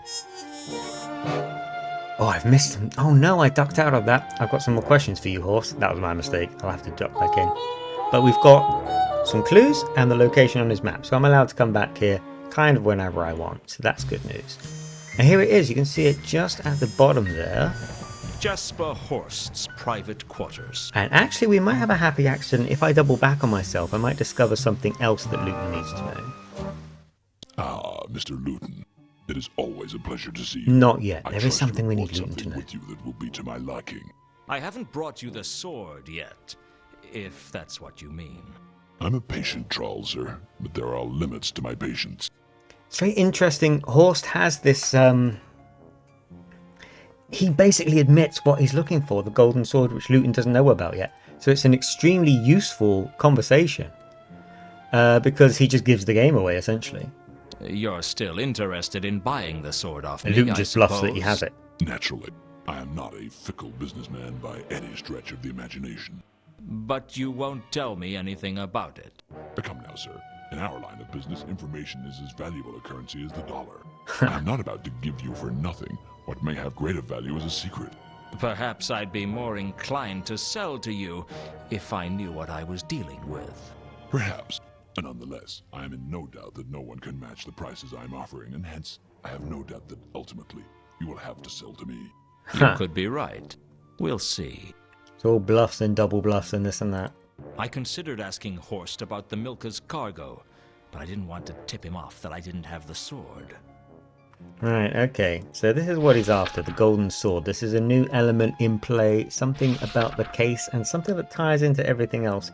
So we're going to come into this as we go. Does he know about Sapphire? I'm kind of leaning on this a bit heavily. It's not really sole focused, but it is one of these niggling questions. Isn't You it? don't happen to know how a troll singer might end up with a lot of money by any chance? Come, sir. Let us not stray from the matters in hand. Okay, alright. I think I need to take the information I've got from here. Let's ask him about himself. Look how many clues he gave us. There didn't seem much point in asking Horst about himself. He's kind of playing it furtive, isn't he? Okay. Excuse me. Any other things we can ask him about? Carlotta, of course. Malachite. Yeah, I should probably lean on that a little bit as well. Mundy. Talk about Mundy. That's a good idea. Do you know a troll by the name of Malachite? I cannot say I have made their acquaintance. Does Al-Khali work for you? Mr. Al-Khali and I have a complicated working relationship. He and I have been associates for some time. What exactly is your connection with Carlotta? She didn't mention me to you? I'm not surprised. Carlotta is a model for deception. Never tell the truth when a lie will do. As for her connection with me, she and I are associates. That doesn't tell me much. Alas, sir, you are right. But what it tells accurately. And that should make up for the deficit of information conveyed. Is that so? Right, let's lean in on that a little bit. So Carlotta's an associate, and Alkali's an associate. You still haven't told me what you mean by associate, though. Let's just say that the three of us share a common goal. Yeah, okay. So you'll know about this coin then, surely? You let me keep the coin from Sorta. Why? As a token of faith, nothing more. After all, the coin has little value of its own. But for those that know its origin, it immediately links you to the greater reward. The sword is from Sorta too. Let us not play these games, sir. Games are the pastimes of the tedious and of the bored, and we are citizens of the world, are far above such petty concerns. I dislike a man who plays games in his conversations. I Yeah, prefer it's my all you do. associates to be direct and to the point. You cannot trust a man who takes forever to get to the point. Yet here you are. Sorry, Horst. I doubt I'd say this to you in person if you were real, but yeah. Carlotta Alkali Ilsa Two Conquers. Ilsa Two Conquers? Do you know a woman named Ilsa or a man named Two Conquers? I cannot say I have made their acquaintance. Alright, okay. I think we've rinsed Horst a little clean for now, I'll be which is a back to weird sentence to continue say our out loud. conversation. And we are... And hopefully to seal our deal, sir. I look forward to it. And you get it on the map again for no real reason. It's just it's already here. It's a weird glitch that it triggers the map fanfare. I think it does it every time you talk to a horse. It's quite odd. Right, I need to ask some questions of the cargo of the milker. So we're back here. Mr. Scotland. Still here? Not for much longer, I hope. Mr. Scotland, I have questions for you about the cargo of the milker. I doubt you're going to really want to be asking them. Can you think of any reason why someone would murder Mundy? I didn't think you needed a reason to kill people in Ankh-Morpork. Everything has a reason. I've never been one for teleology. Don't start. I can do without the philosophy. Suit yourself. Alright, okay, never mind. Has you heard about the killings in town? Do you know anything about the counterweight killings? Sorry, I wouldn't know anything about that. I suppose you have been on the ship the whole time. Okay, we need to get to... Won't know about Malachite, won't know about Sapphire. We need to get to... I could show him the coin, but I don't think he would want to know, thinking about it. Horst? Horst is a big name in the underground. Do you know a troll by the name of Jasper Horst? Doesn't ring any bells, I'm afraid. I guess you're from out of town. No, we don't... The Sapphire page keeps coming up, keeps haunting me, but we're not quite there yet with that one, are we? The Golden Sword? I didn't want to discuss the Golden Sword with just anyone. That's fine, I do. This was clearly something that was worth keeping quiet about. I suppose it is a lot of trouble, isn't it? Okay, alright, never mind. The cargo, tell me. What can you tell me about the cargo you just brought in? It was heavy, and it was all packed into crates. That's not very helpful. It's what was in the crates I'm interested in. If they wanted us to know what was in the crates, they would tell us. But you could be shipping anything. Aren't you just a little curious? A little being curious makes for a lot of being dead. Don't you ever peek? Even if I did, I wouldn't tell anyone about it. Everyone's always rummaging in everyone else's stuff, it seems to be the implication of this game. I had a feeling that... Alright, okay. Okay then. Right, off we go. Now, this is unattended, which means we can get back in the ship if we want to, but I'm not 100% sure if we need to or not yet. I'd rather go next door to Pier 5 and start hassling this dreary gentleman, who you might remember, about the milker's cargo. He's, of course, not really going to tell us anything, but worth a go. I'm back. Let's have a party. Perhaps later, but first to business. I've got my notebook, and I've got questions for you. Now, you just wait until I close these pages very slowly in the rain. Oh, God. In the rain. Why does he get this book out in the rain, anyway? There we go. Do you know anything about the milker's cargo? Just one thing.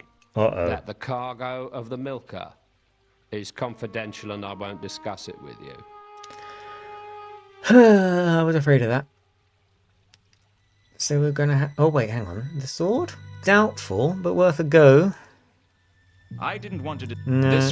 Yeah, I mean, he's an awful guy, isn't he? We don't really want to be telling him the secrets of the city. He's much rather be guarding all these things of little consequence. Now I'm looking for a certain clue we unravelled earlier, which may indeed be of use to us, but I'm not sure if we need to tell him about it or do something behind his back about it. I don't 100% remember, but we might be able to confirm that it's important. If I can just find the page. This is the only flaw with my otherwise beloved notebook system in this game. The pages turn slowly and can be difficult to navigate through. Does 3712V mean anything to you? That's nothing to do with me. I think you're lying because my... Oh no, I've just realised I can't go behind your back to check any facts. Because... Yeah, because I don't have any means of making it to the roof anymore, because whoever murdered Mundy took my rope to do it. Let's go back to the office again. I want to try one more trick. Like this. We're going to leave. We're going to go back to the office again. I headed back the way I came. I couldn't shake the feeling I was being watched. It's starting to happen. It is starting to happen. This is what we need. Right. This is going to look a bit weird, but we're going to unlock something doing this. Someone was definitely following me. Ooh, how suspicious. So basically Luton's walking around the block over and over, and then doubling back on himself such that he can catch whoever's... They were keeping their distance, but I managed to briefly catch sight of the dwarf who was following me. No prizes for guessing who. I doubled back on myself, trying to get a good look at the dwarf who was following me. It was Al-Khali. I slipped away into the streets before he realized I'd spotted him. There we have it. Now, I think we can keep checking if Al-Khali is following Luton or not, but it happens a lot. Al-Khali was still following. Yeah, it's kind of annoying. And eventually, I'm not sure we can do it yet, we might be able to.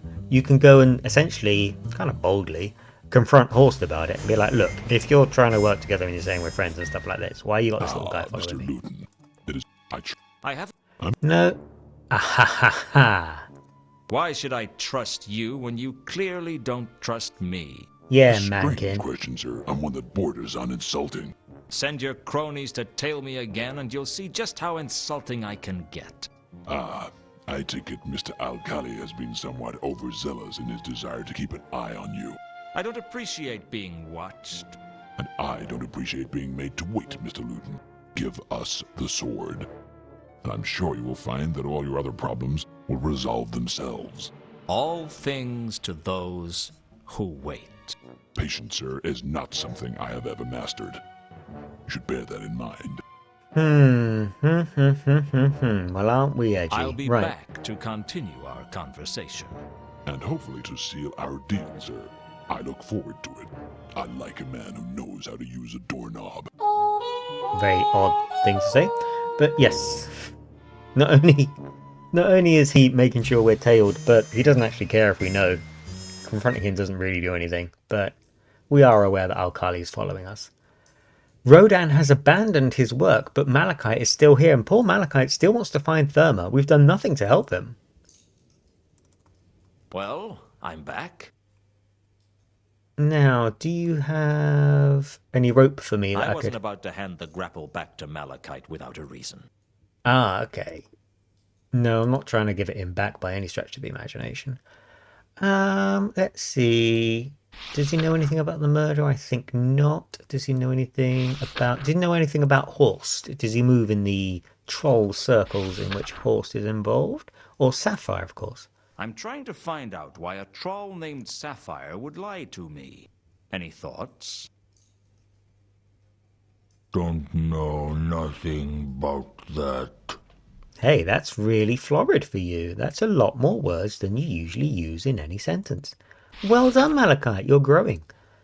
Count von Uberwald. We haven't seen him in a while, and we do have a lot of things to discuss with him. How about Horst? Do you know a troll by the name of Jasper Horst? Malachite was as talkative as a corpse, and only slightly more attractive.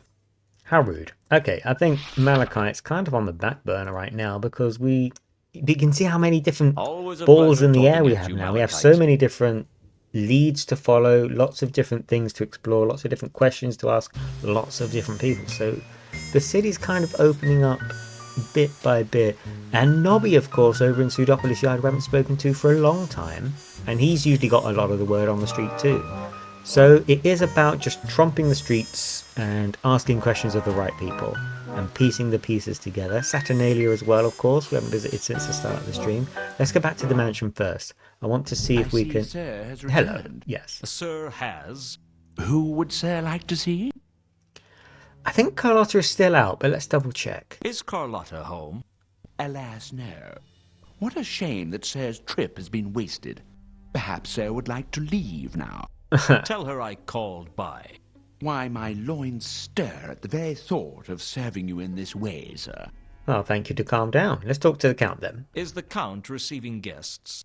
No, but he will see you. I've got a few more questions for you, Count. Yes, good questions. Go on. He's not well, but if he bears with us, we might be able to get to the bottom of some things for him.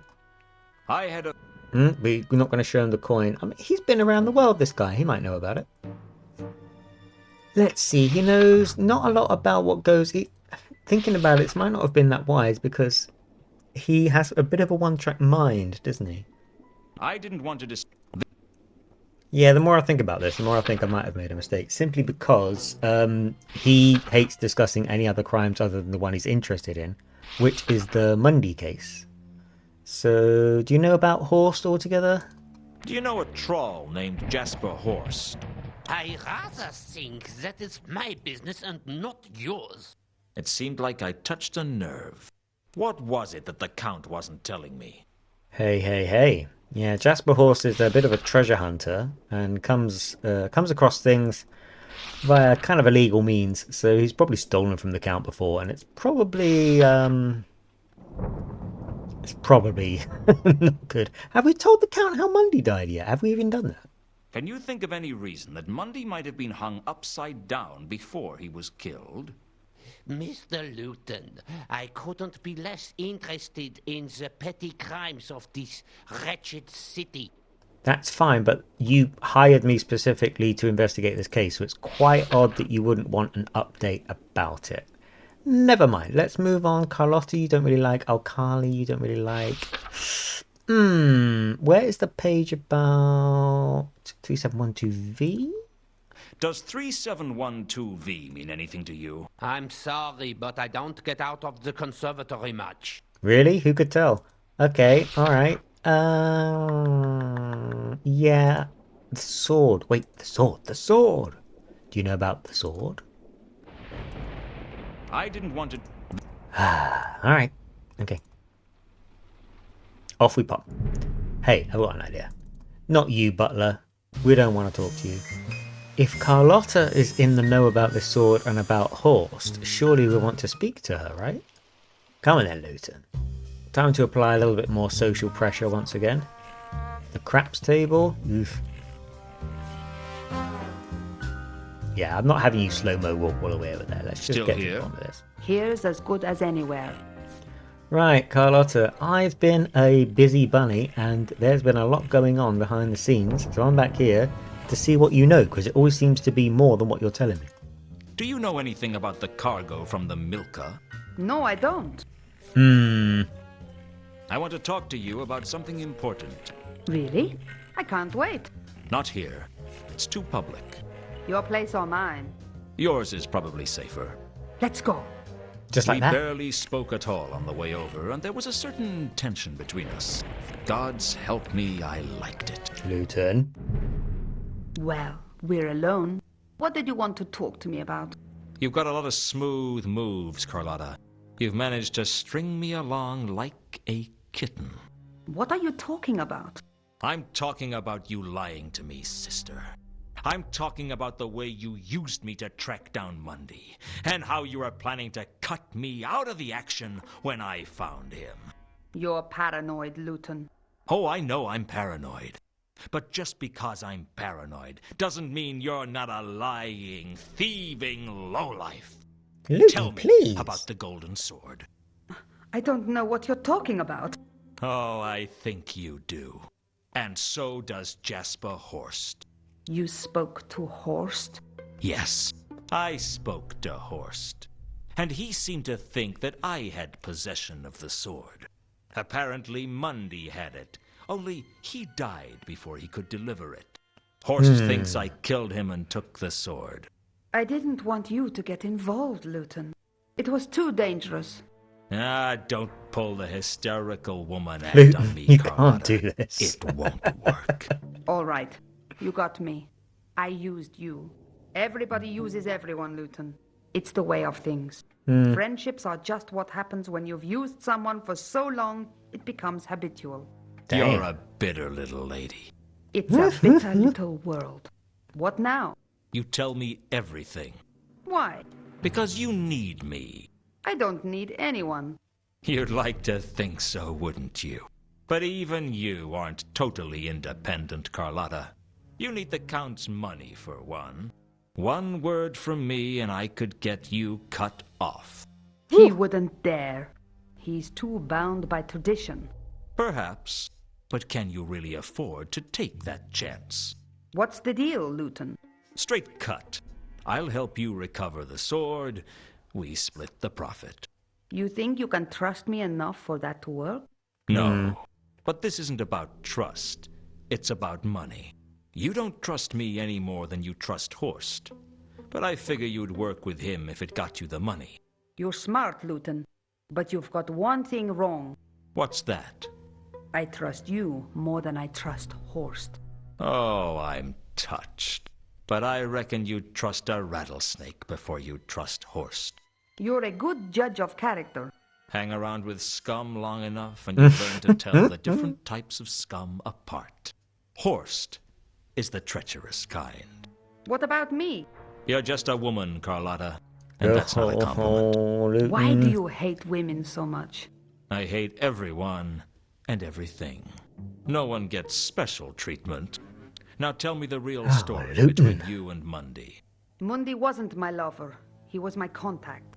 He was supposed to be bringing the artifact in from Sota, but something went wrong on the way. I don't know what it was, but Mundy never made his rendezvous. I went with Reagan to the wharf to meet him, but he wasn't there. Who's Reagan? Tut tut. We have been lax in our investigating. Just tell me who he is, Carlotta. Henning's friend, if that's a meaningful word when it comes to the old relic. You should talk to him about Reagan, not me. Do you know where Reagan is now? No. He dropped me at the Temple of Small Gods, and that's the last I saw of him.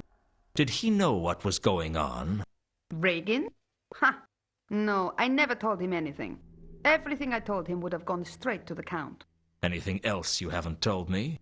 I'm sure there's plenty of things I haven't told you. The girl's got to have some secrets. You're trouble, Carlotta. Admit it, Luton. You like trouble. What if I do? I know what's going on inside of you, Luton.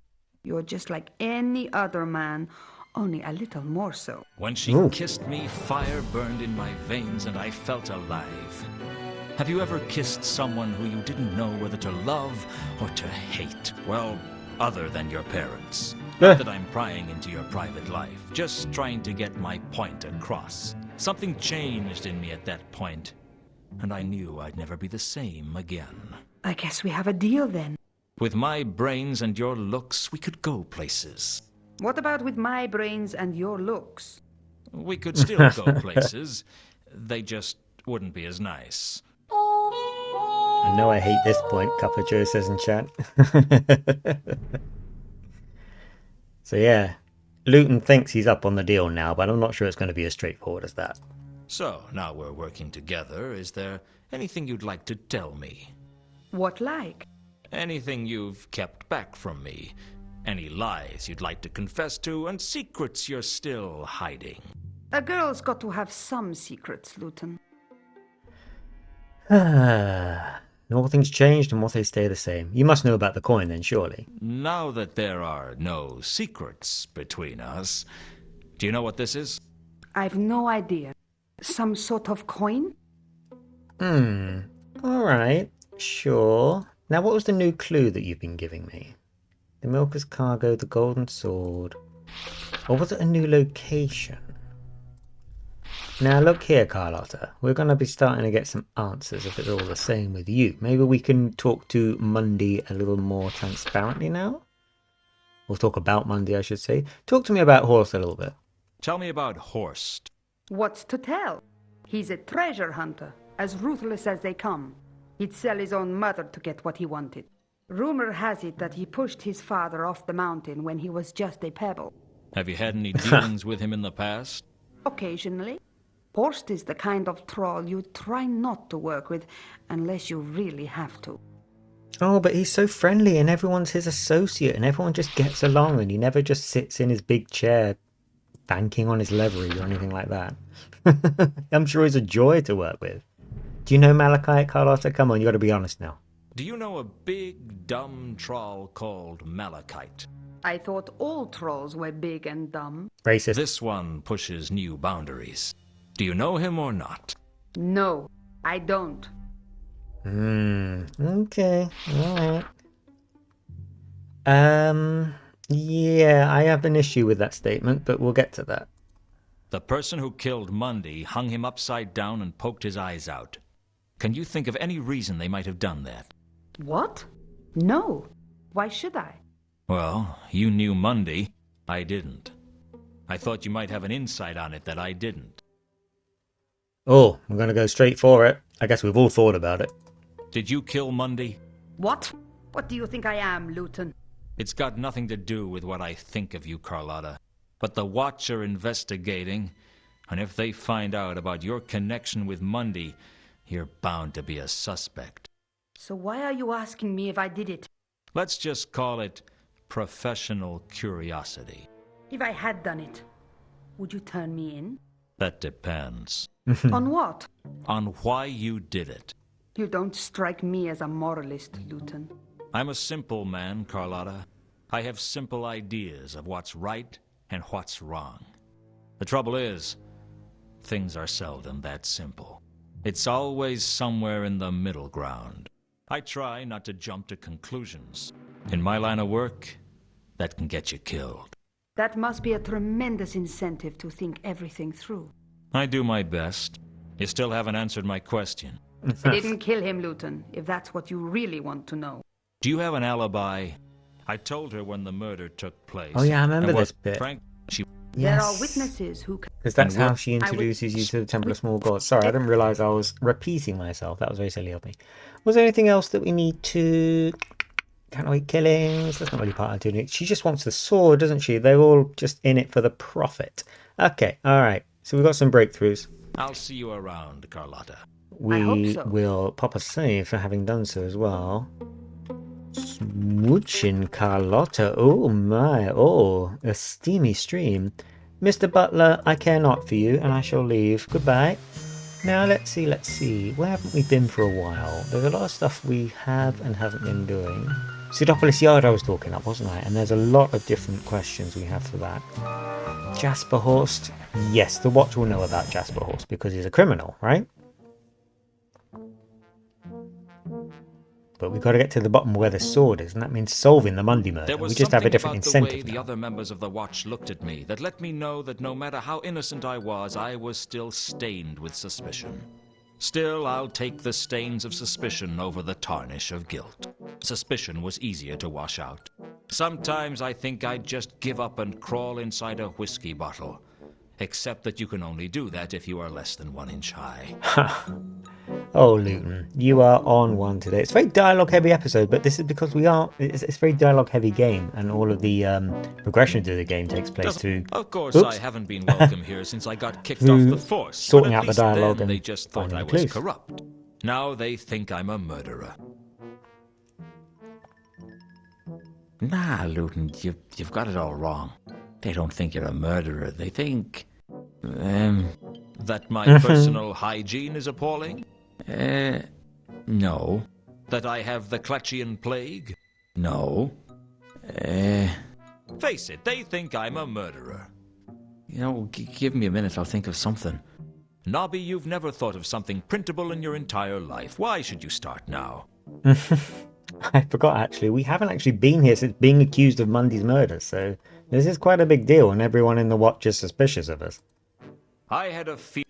Because obviously we only ever see this scene from this angle, but the implication is Luton has to walk through a bunch of other members of the City Watch just in order to get to Nobby's desk. So usually they're giving him the stink eye just for being a former colleague they don't like, but now they suspect him of murder. That's going to be especially bad. With that in mind, I guess we need to jump straight into the Mundy case and go from there, because I've been so busy with everything else, I forgot we're still a suspect. We need to kind of clear that up so people will leave us alone. I take it I'm still the prime suspect for Mundy's murder. Afraid so, Luton.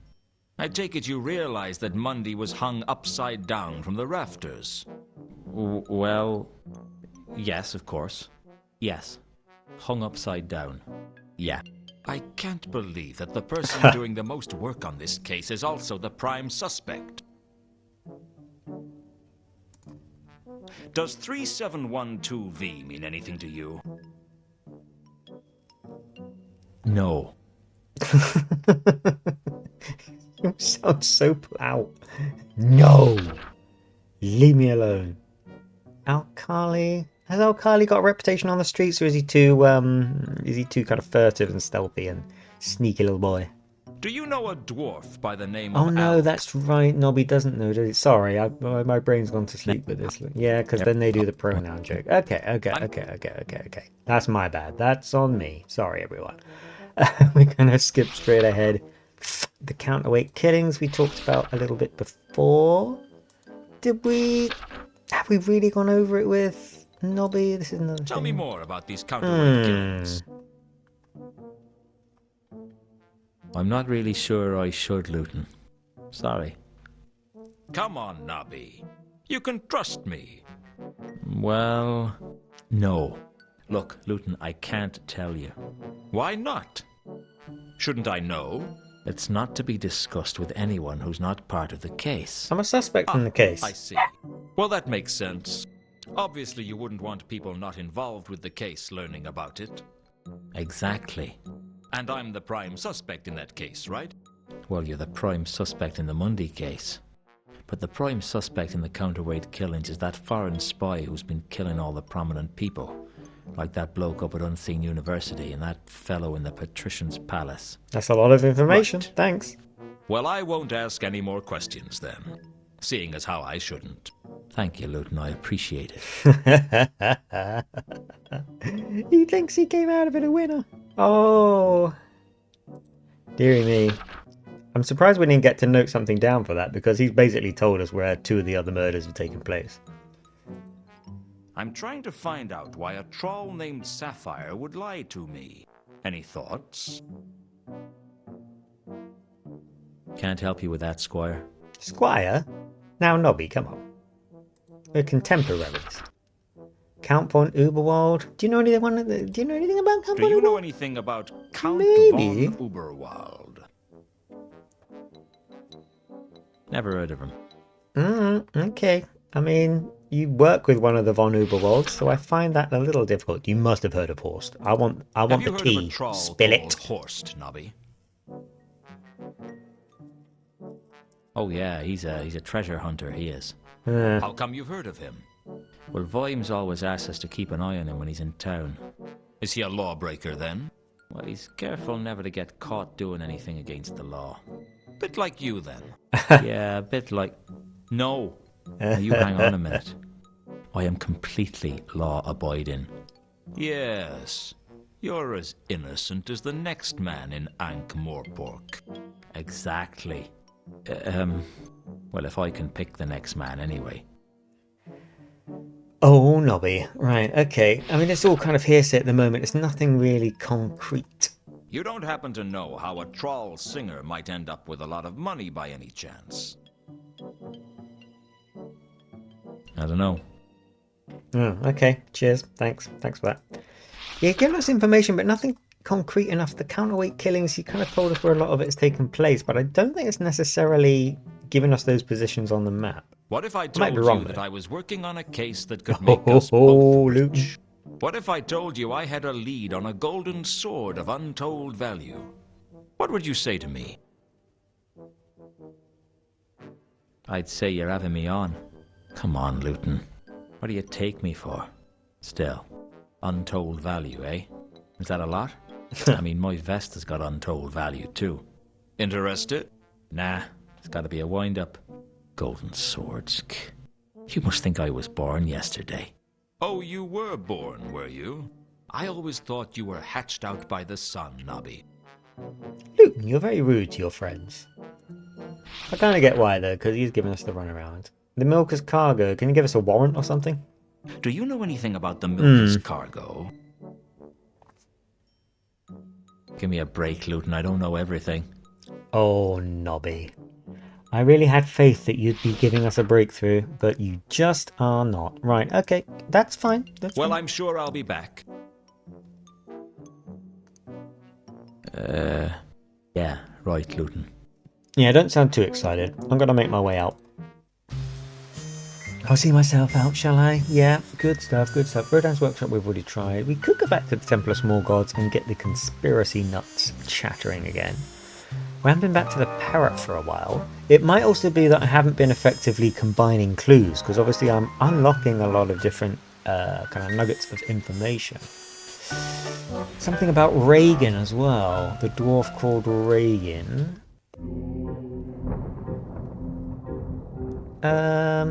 God, Luton is very slow to enter this room too. Let's just trickle over here like this. Let's get Mooncalf on the go. Mooncalf saw when Carlotta arrives. Maybe Mooncalf knows who Reagan is, because we do need to start getting to the bottom of that. I have some more questions. Ask them, if you must. The window we already asked about. No, I'm not sure we're there yet. No, I don't like it, boss. I'm leaving. I'd rather have a word with the conspiracy nut than Well, I'll this be nut. on my way. I'll be here should you choose to repent. Okay. Then again, Luton might not want to talk to Malaclips about these things, even though they're incredibly important, and Malaclips is, weirdly, one of the most likely people to know. Let's see, Luton. Let's get this book on the go. Wait, no, I need to initiate. I think you can actually take the clue and use it on someone to ask about the question, though, but I should just initiate the conversation. They'll all need my help sooner or later. They just don't know it yet. Alright, just like that, eh? I would like to ask you about the Milker's cargo, please, and I want your conspiracy theories aplenty. The Milka brought some interesting cargo into Ankh-Morpork, I heard. Oh, yes. Most people know that the Milker is part of the advanced fleet for the Klatchian Navy, but not everyone knows that they are smuggling top-grade Klatchian pornography into the city. It's all part of the Brindisian Illuminati's plot to corrupt the moral minority and make Ankh-Morpork the most depraved city on the Discworld. It's already the most depraved city on the Discworld. Now you see what we're up against. Actually, the porn wasn't a patch on the homemade stuff. Okay, that isn't the information I thought we were going to get, but it's something. What do you know about a golden sword? Sword? Sword? You are not worthy to talk of that. Oh, sorry. Be silent, lest I smite you. Never speak of the sword again until you have proved yourself worthy in the eyes of Errata. And how might I accomplish that? In your own words and in your own time. I think that's all I actually wanted to touch on with Malaclips. We've got the counterweight killings and that kind of thing. He's already kind of given us our insight into that. He knows who Sapphire is directly, which is kind of I'll nuts. have to go. The truth is out there. Trust no one. Yeah, we're definitely getting that impression. Maybe I missed something with Carlotta as well, is also crossing my mind, because obviously we were kind of hashing out the deal, weren't we? Let's see. I see Sir has returned. Sir has? Who would Sir like to see? Carlotta, please. I'd like to see Carlotta. Is she home? She may be, sir. I will go and announce your presence, and she will tell me if she is. I needed to talk to you. I'm always happy to fulfill your needs, Luton. Be careful. Right, the notebook, the horse, Sapphire's losing streak. What haven't I asked Carlotta about? The killings themselves? Have you heard of the counterweight killings? No. Mundy's murder looks like a counterweight killing. Oh, I'm thrilled. I don't know about all that. She reckons she doesn't know Malachite, which I have umbrage with. Can you tell me anything more about this golden sword? I've told you all I know. That's not going to help me find it then, is it? You must have known something about the Milka's cargo. Yes, I had a crate amongst the cargo. It wasn't carrying anything important. It was just for Mundy to hide the sword in if it became necessary. But the sword wasn't in the crate. No. The last I saw of the crate, Reagan had it. I don't know where it is now. Do you have anything that might help me find it? I have a shipping order. You can have it if it's useful to you. It could be. Any lead is a good one at the moment. Yeah, I missed something. I was supposed to talk to Carlotta a bit more and I just rushed out. That's on me. But it is fun. Ooh. Well, I never. What else do we need to discuss then? Let's jump out of the book, have a look at this, have a look at this. Carlotta had given me the shipping order for the crate she had on the Milka. How did you get the shipping order? Mundy sent it to me by a courier. You look disappointed. I guess I was hoping for something more interesting. Okay. Alright. Well, let's go and talk to one of the most charismatic people in the game. I hope so. Who, of course, is animated very rapidly with great respect for our time. And that is this guy. Right. We've got words for you and none of them are nice, but we're going to have to get into this, I think. I have a few more questions. You're persistent, I'll give you that. And you are a slow animated individual. However, I've come to collect some cargo. It's definitely mine. Oh, yeah. Of course. Yeah, I'm gonna swallow that, aren't I? I mean, you come up asking questions about cargo, and I won't tell you about the cargo. Then, miraculously, you're here to collect some cargo. You must think I was born yesterday.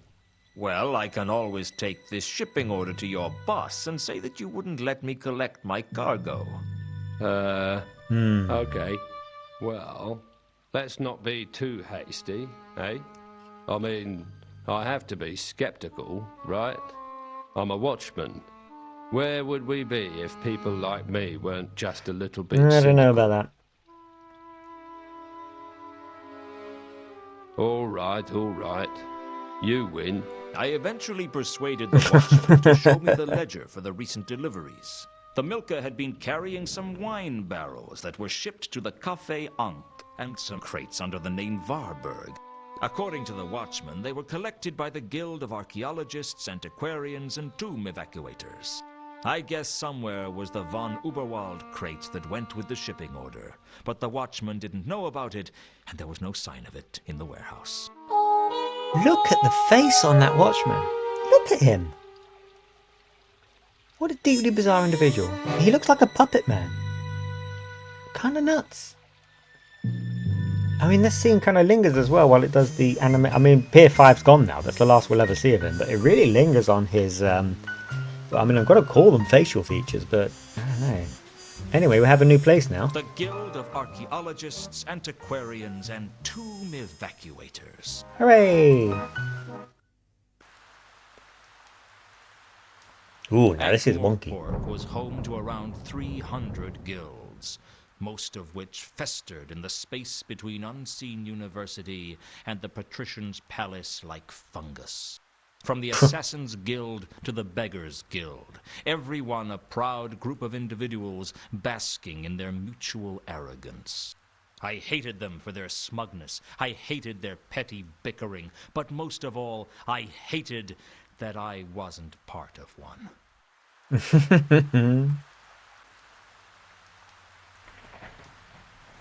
The guild coat of arms was clearly displayed. along with the guild motto, Serpentis Odi. Okay, let me in. Hello? Open up. All right, all right. Hold on. What do you want? Can I come in? Are you a member? No. Then no. This is members only. Well, damn it. Now look here. You only allow members into the guild? That's what I said. I wasn't kidding. What happens if something goes wrong with your plumbing? What do you mean? I mean, do you let the plumbers in to fix the problem? Yes, we do. Are they members of the guild? No. We sign them in. You seeing this little doggy down here? Look. It's interesting, isn't it? Right, sign me in, please. If you signed me in, I could come in, right? That's right. Then what do I have to do to get you to sign me in? There's nothing you can do that'll make me sign you in. I just don't like you. Oh. You don't like me? What kind of excuse is that? It's the truth. How else can I get in? Find another guild member to sign you in, or become a guild member. Great. So I have to wait around here for a guild member willing to sign me in to turn up. Don't hold your breath. Oh. How do I become a member then? You need to find a member of the guild to endorse you. Never mind. I can spot a lost cause when I see one. I mean, Luton's kind of on the right track here. I can show him stuff in the notebook and that kind of thing, but I mean, the doorman I guess that's it for now then. isn't even physically appearing. He's a very minor character. Good. We just need to Don't get past him. hurry back. And he's very, very rude as well, to be honest. So we can have less of that. We're going to be heading out, and I wonder if Rodan's back yet. That's not really important, is it? The Cafe Ankh cellar was one of the places named on this. So can we go there? Can we go to the cellar? Is the golem still here? No one's coming out. Usually the golem comes straight out, doesn't he? So does that mean... I knew full well that I wouldn't be able to get down there without permission and the right key. Alright, well, we have a friend in here, so maybe we can ask. Come on, Luton. Come on, Luton. I know you're tired and bedraggled. Come on. Come in. Some ale. Mr. Luton. Can you help me? How would I ask through natural conversation? How would I ask him for that? I don't have the clue that I need to get. Oh, no, I do. Sorry. I'm being silly because we have all of these clues that I haven't really examined. I haven't even looked at my notebook. I'm being a very slipshod detective today. The milker had been carrying some wine barrels that were shipped to the Cafe Ankh. Apparently, some of the cargo on the milker was delivered here. That's right.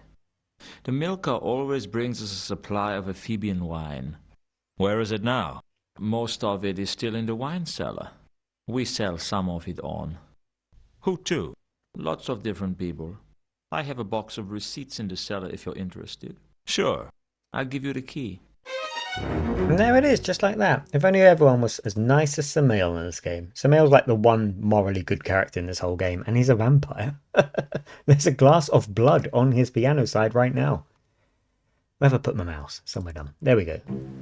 Right, we have the key, and I'm going to use it. We're going to get in the trapdoor, and we're going to start making some progress. Precious progress. There we go. Lovely.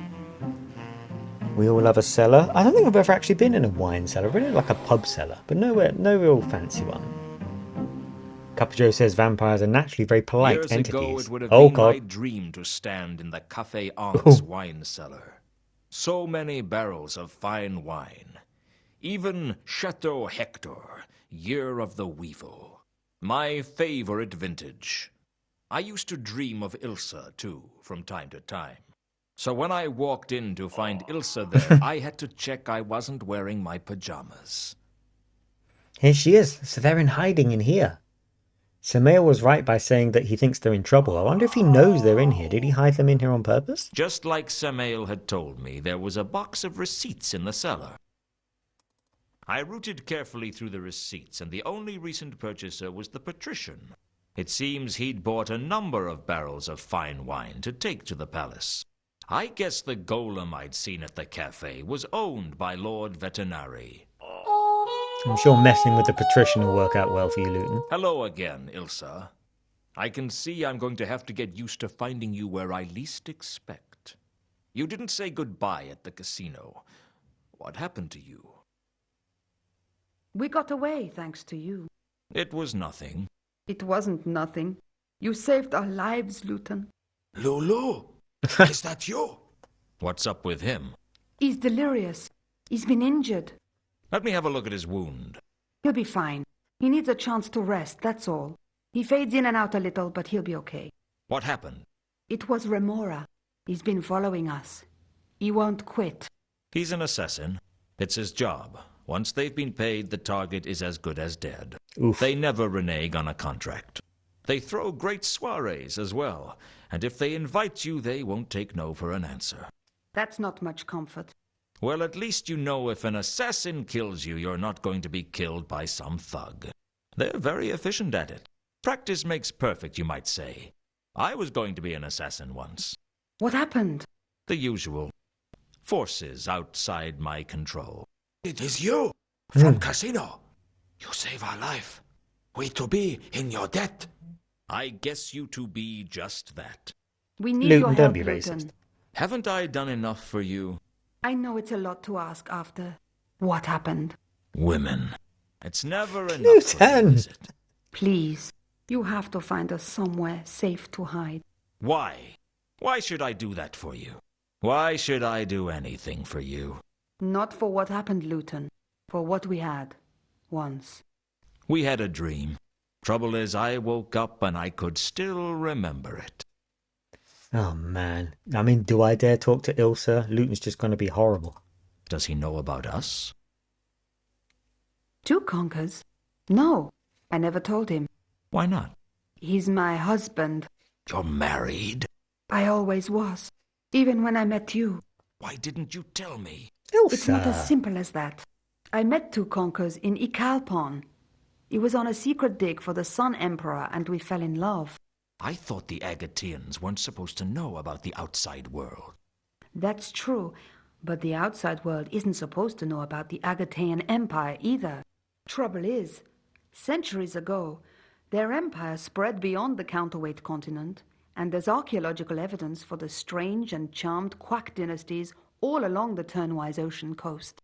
The Sun Emperor sent 2 conkers out to cover up the evidence. This doesn't explain why you didn't tell me you were married when we met. 2 conkers went back to the Agatean Empire, and I stayed behind. He wasn't sure I'd be safe there as an outsider. I didn't think I'd ever see him again. He might as well have died. I almost died too, until I met you. Great. I was your number 2 husband. You don't understand, Luton. I didn't love 2 conkers. I mean, I was infatuated with him, and he needed me. I was nothing before I met him. He gave me a purpose. He gave me a life. Oh, that's good. Because he took mine. At least his accounts will balance. He Luton. came back, didn't he? That's why you left me. Yes. I got a letter from him saying that the government had been overthrown and the empire was a new world. I wanted to tell you, but I didn't think you'd understand. At least you got that right. So you're Mrs. Ilsa Conkers. No, I kept my maiden name. Our marriage was supposed to be a secret. I mean, we've got this very telling archaeology. It sounds like 2 conkers were doing some un-archaeology of a sort. Luton is getting called out a lot in chat, quite rightly, for his way of addressing women, which is a running theme. I know it's part of the noir thing. He's talking to no one here. Look, he's doing a little dance. Come on, let's talk about archaeology then. So you've been traveling with 2 conkers for quite a while now. Yes, we've been making our way around the Circle Sea. There have been several digs. And everything you find goes back to the Agatean Empire. No, not now. There's no point. Most of it comes here to Ankh-Morpork. We give it to the Guild of Archaeologists, Antiquarians, and Tomb Evacuators. That's where we need to They go. have quite a collection of artifacts. Yes. That's it? You spend your life digging up junk that no one ever sees? We're looking for something. Something two conquers wants to take back to the Agatean Empire. What is it? A jewel. Jewel. Find the jewel, yes? Tell me about this jewel. Gold-plated jewel. Very old. I thought the Agatean Empire had plenty of gold. Special artifact. Gold to be making it come from Agatean Empire. Stolen by one of your gods. Great fortune to Empire if it can be returned to us. How will you know if you found it? Gold-plated jewel not common. This jewel be having inscription. Unquam paratas. It means forever ready. You don't even know if this jewel actually exists, do you? We've just come from a dig in Sota. It's a village near the ruins of the ancient city of Sort. We found inscriptions there of many artifacts, including this jewel. It exists, all right. We just haven't been able to find it. Imagine coming from a country where you go around the world digging up things and taking them back to your empire. God. Glad I don't know anything about that. If all these inscriptions were in Sorta, what are you doing here in Ankh-Morpork? That's just it. The inscriptions claim that the jewel is here in Ankh-Morpork. Apparently, after the fall of Sort, the jewel was held by monks in the village of Sota. But over 4 centuries, the Knights of the Order of the Sacred Tulip went out on quests to find it. Why? They were knights. They went on foolish quests all the time. It was a knight thing. I think all the different orders competed to outdo each other in foolishness. I heard the Knights of the Fairly Pink Triangle spent 2 centuries looking for a better name. And you think one of the knights found it? Apparently. The inscription said he took it to Ankh-Morpork, there to guard it forever. Forever? You know these ancient inscriptions. They have a tendency to exaggerate everything. It probably meant nearly forever. Oh, is that all? I never noticed this before, and I don't know why, because this is like my 3rd or 4th time playing this game. But Ilsa and Carlotta have the same voice. Obviously the same voice actor. But kind of just the same voice in general. They're not related, and I don't think they're from the same country. On the disc. Oh yes, do you recognise the coin? Does this coin mean anything? My word! My word! That looks just like 2305. What? Number 2305. One of the artifacts we dug up in Sota. It's an early Sortian coin, I think. Your having one would seem to confirm that. What makes you say that? Well, we only found one, so we thought it might be a seal with some symbolic or cultural significance. But if there's more than one, then it's probably just a coin. Is it valuable? Not really. Luton straight in with the real questions. Now, if we're talking about catalogue numbers, let's take a look at... Let's see. No, I thought I was on the right page. I'm not. I did just remind myself through muscle memory I can use this to go back to the... There we go. Much easier to navigate now. Is this a catalogue number? Does 3712V mean anything to you? Well, it could be a catalogue number. Hey. Catalogue number? For what? In the Guild of Archaeologists, they have a collection of artifacts there, and they all have a catalogue number. Are you sure that's what it is? No, of course not. It could mean anything, but it's a possibility at least. Okay then. We're digging up some leads. Cuppa Joe is asking what now Akilo has asked before. What is going on with Luton's chin? It is indeed enormous. I didn't see any point in asking Ilsa and 2 Conkers about themselves. Well, sheesh, they... That's quite rude what you're saying there, Luton. Asking people about themselves is considered polite, so that's probably why you don't know anything about it. Can you think of any reason that Mundy might have been hung upside down before he was killed? I don't think we can help you with that.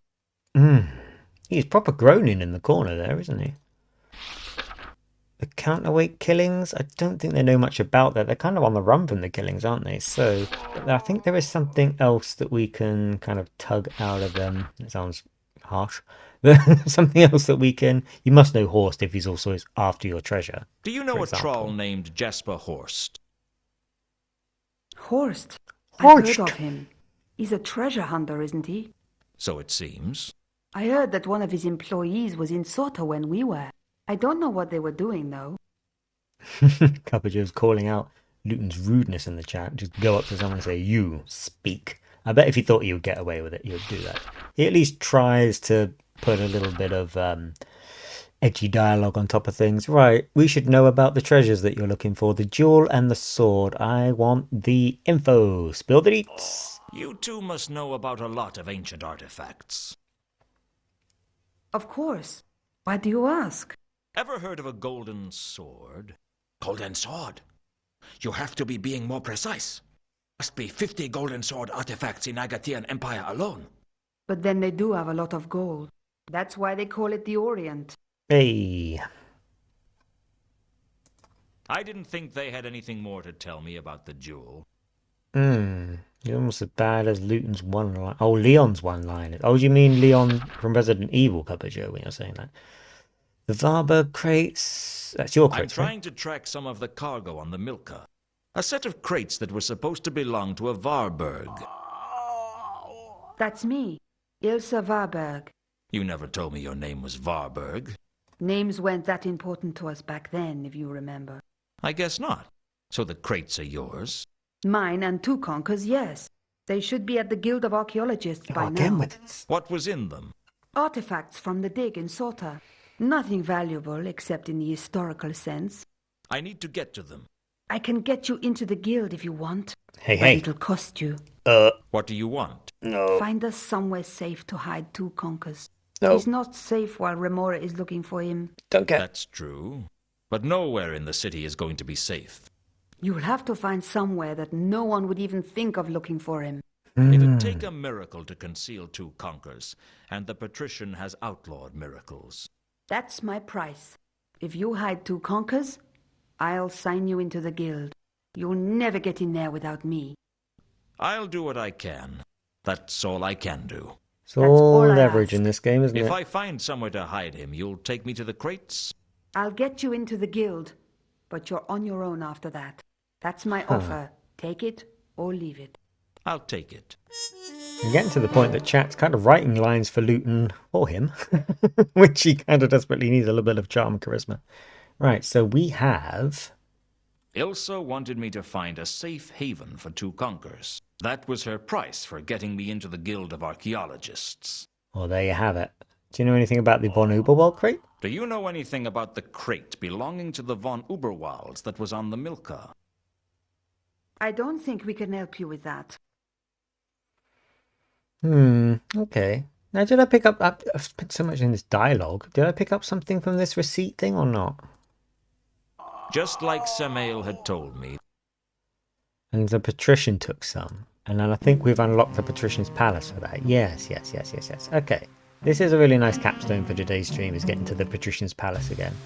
It's been so long. Remember it from the first game? Well, here it is again. Up to and including a pair of imbeciles guarding the door. We'll get to you guys. Let's just take a look around here first. These wine barrels are very telling. It does imply that the wine was indeed delivered here. Let's get Luton on a very slow trudge to take a look at these. Take your time. The empty barrels at the foot of the palace wall looked like they used to have wine in them. As far as I could tell, the barrels were just like the ones in the wine cellar of the Café Ankh, although these ones were empty. Okay, so we're pretty certain of the same ones. The palace walls were useful for keeping intruders out and keeping the roof in place. What was I going to do? Scale the walls with my bare hands?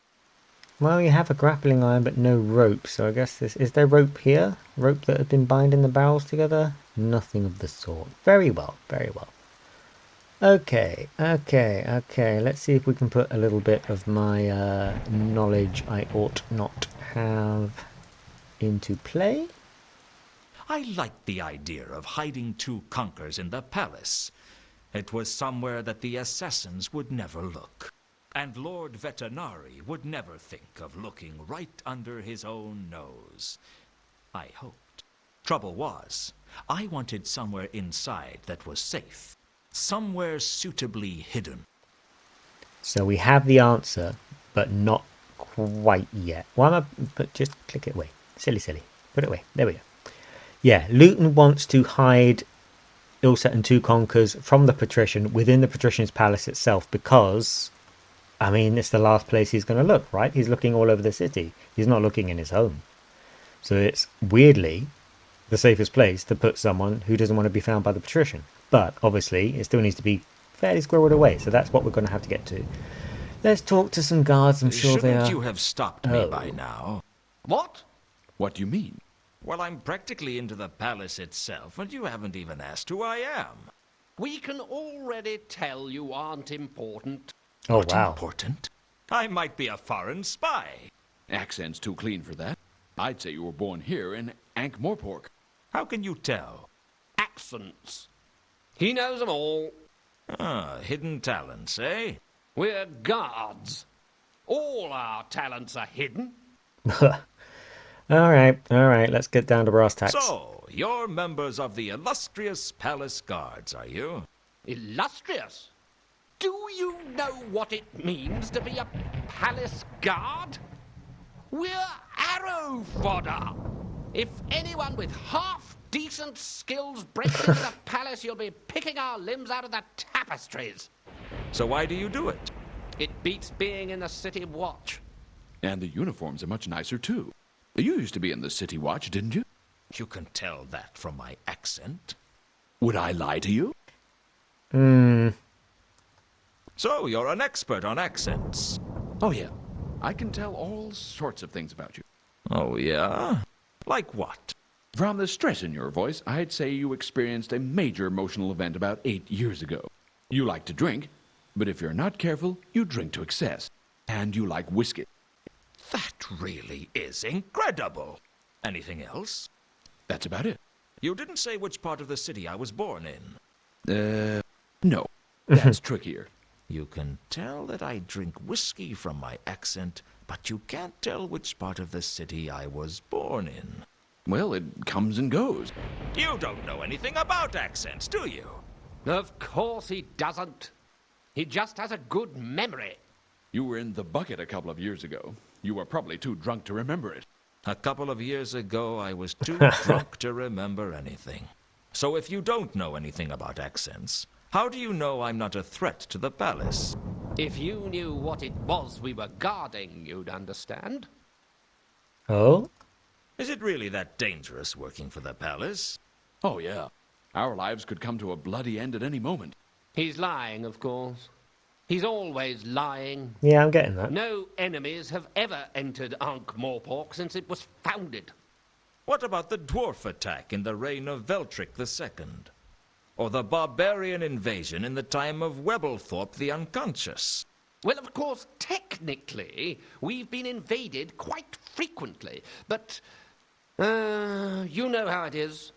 The guys arrive, they meet a nice local girl, and anyway, their leaders suddenly don't want all the big houses burned down because now they own them, and they find sleeping on real beds is a treat after all that time in the saddle. And what with one thing and another, it all ends peacefully. In other words, you don't have much to do. Well, there's a lot of standing around to do. But it's not like the golden age of the kings of Ankh. The golden age? Well, it was a time long enough ago that no one can remember how wretched it was. Being a royalist in Ankh-Morpork is kind of unusual. What is it you're guarding? Every way into and out of the palace has to be guarded, and we guard one of those. That's a little vague. We guard the vital export of post-palatial merchandise. We guard the trash heap. That's what I said, wasn't it? Where is it? The trash heap? It's around the corner. But don't steal anything. That's palace garbage. By royal appointment. Well, by the patrician's appointment. That's good enough for me. Alright, tell me about the Kings of Ankh. I don't think it's that important, but you never know. Do you know a lot about the Kings of Ankh? Oh, sure. The whole history of the monarchy. How come? Oh, hanging around palaces. You pick up that kind of thing. Yeah, I bet. What happened to the Kings of Ankh? Well, the real line came to an end about 2,000 years ago. And after that, we got 17 centuries of a monarchy where the crown was available to anyone with enough soldiers and a strong stomach. That couldn't have been very stable. Stable? Ha! Not many lines survived more than 2 or 3 generations. Some of them didn't even make it to the end of the coronation feast. The shortest reign on record was that of Loyola the Arg at 1.13 seconds. Can't have been much of a monarch. That's nothing. For a week, Ankh-Morpork was technically ruled by a wasp. And for several days, by the left foot of the High Priest of Io, who dropped the crown on it during the crucial point of the ceremony. The foot was one of the better rulers, apparently. Made good decisions. Alright, okay, wonderful. Do I have anything I can... what can I tell you without giving the game away? Because obviously I don't want the guards to know what we're up to. The palace buys a lot of wine, doesn't it? Why do you want to know? Just a casual interest in wine. Your only interest in alcohol is whiskey, and that's more than a casual interest. It's a hobby. Most hobbies don't leave you unconscious on the barroom tiles. Where do the barrels end up? Around the corner. Well, when they've been emptied, they do. Okay. Do you know anything about the crate belonging to the von Uberwalds? Bit of a leap of logic, but maybe. Do we look like we know anything about the cargo business? Do you know anything? Do we look... With the Assassin's Guild looking everywhere for two conkers, I couldn't trust anyone enough to tell them I was looking for somewhere safe to hide him. Can you imagine Luton just blabbing that out? Just getting too carried away reading his notes and being like, oh, yeah, oh, I shouldn't have told you that, but yes, apparently. Right, do you guys know anything about the killings? We're going to need to be looking at some sort of broad stroke. You don't really know people, do you? But you know the events of the city. Do you know anything about the counterweight killings? Have we heard that a mad assassin is coming after the patrician? Of course. Yeah, it's a bit hard to ignore the prospect of being carved up by some psychopathic killer. If he's a good assassin, he wouldn't need to kill any of the guards. That's not very comforting, is it? I mean, our only hope of survival is that this guy is good enough that we don't stand a chance against him. Well, what's the worst that could happen? You mean apart from being hacked into minced beef by a foreign killer? I suppose he might just kill the patrician and let us live. Then we'd only have to worry about being killed by the Assassin's Guild. What? He's got this idea in his head that the patrician has given an advance to the Assassin's Guild so that in the event of his death, all of his bodyguards meet the same fate. Where did you get that idea from? This priest down at the Temple of Small Gods, he knows everything that's going on in the city. Ah, Malaclips. He knows Malaclips. This priest you mentioned. His name wouldn't be Malaclips, would it? That's the one. Do you know him? We've met. What do you make of him? I reckon he's the only one in the city who knows what's really going on. Which is funny, because I think he's a deranged lunatic whose only pleasure in life is getting gullible fools to listen to him. So, I'm a gullible fool, am I? Who bought those magic beans off that gypsy the other month? Hey, you should have tried the casserole we made with them. It was magic. Well, I never. Do we have anything else that we can ask you as we come to the end of today's allocation? You won't really know about Sapphire, do you? Do you know anything about Count von Uberwald, High Society, Jasper Horst? Not really. I don't... Then again, sometimes I do this and I skip past something that someone actually doesn't know, so I do have to be careful as I'm sort of tripping around the place. The Counterweight Killings. The Counterweight Killings aren't as important as they might appear, if you can believe that, but I'm not going to elaborate on that any further. We need to find the hiding place. That means we need to get... We need a rope is what we need, more than anything. Right, okay. See you around. If you say so. Now, I'm doing my usual habitual little thing. Has anyone delivered any notes to my office? Because every so often Luton gets mail, and if you don't pick it up, you get stuck. Now, are we stuck now? Ish, sort of. We need a bit of leverage. We need a little bit of something from... We can still go back to the Milker. I can't remember if we need to go back on the ship or not. the parrot, of course. Do we have enough leverage? I don't think so. So I think we're going to have to finish where we started and go back to Saturnalia. Carlotta will now be missing from here. We've got Warb. Yes, yes. I think we're going to be leaving it here, I think. We're coming to the end of today's time. We've come full circle back to the casino. We've got a lot that we need to get to the bottom of. We need to hide 2 Conkers and Ilsa. And we need to find Therma. We haven't even done that. We haven't even touched on that during the entirety of the stream. We need to find the golden sword. There's a lot going on there.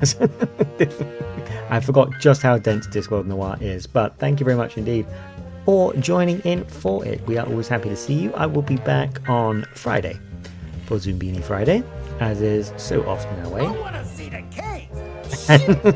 Thank you, Joe, for testing the new alert. That's our new one.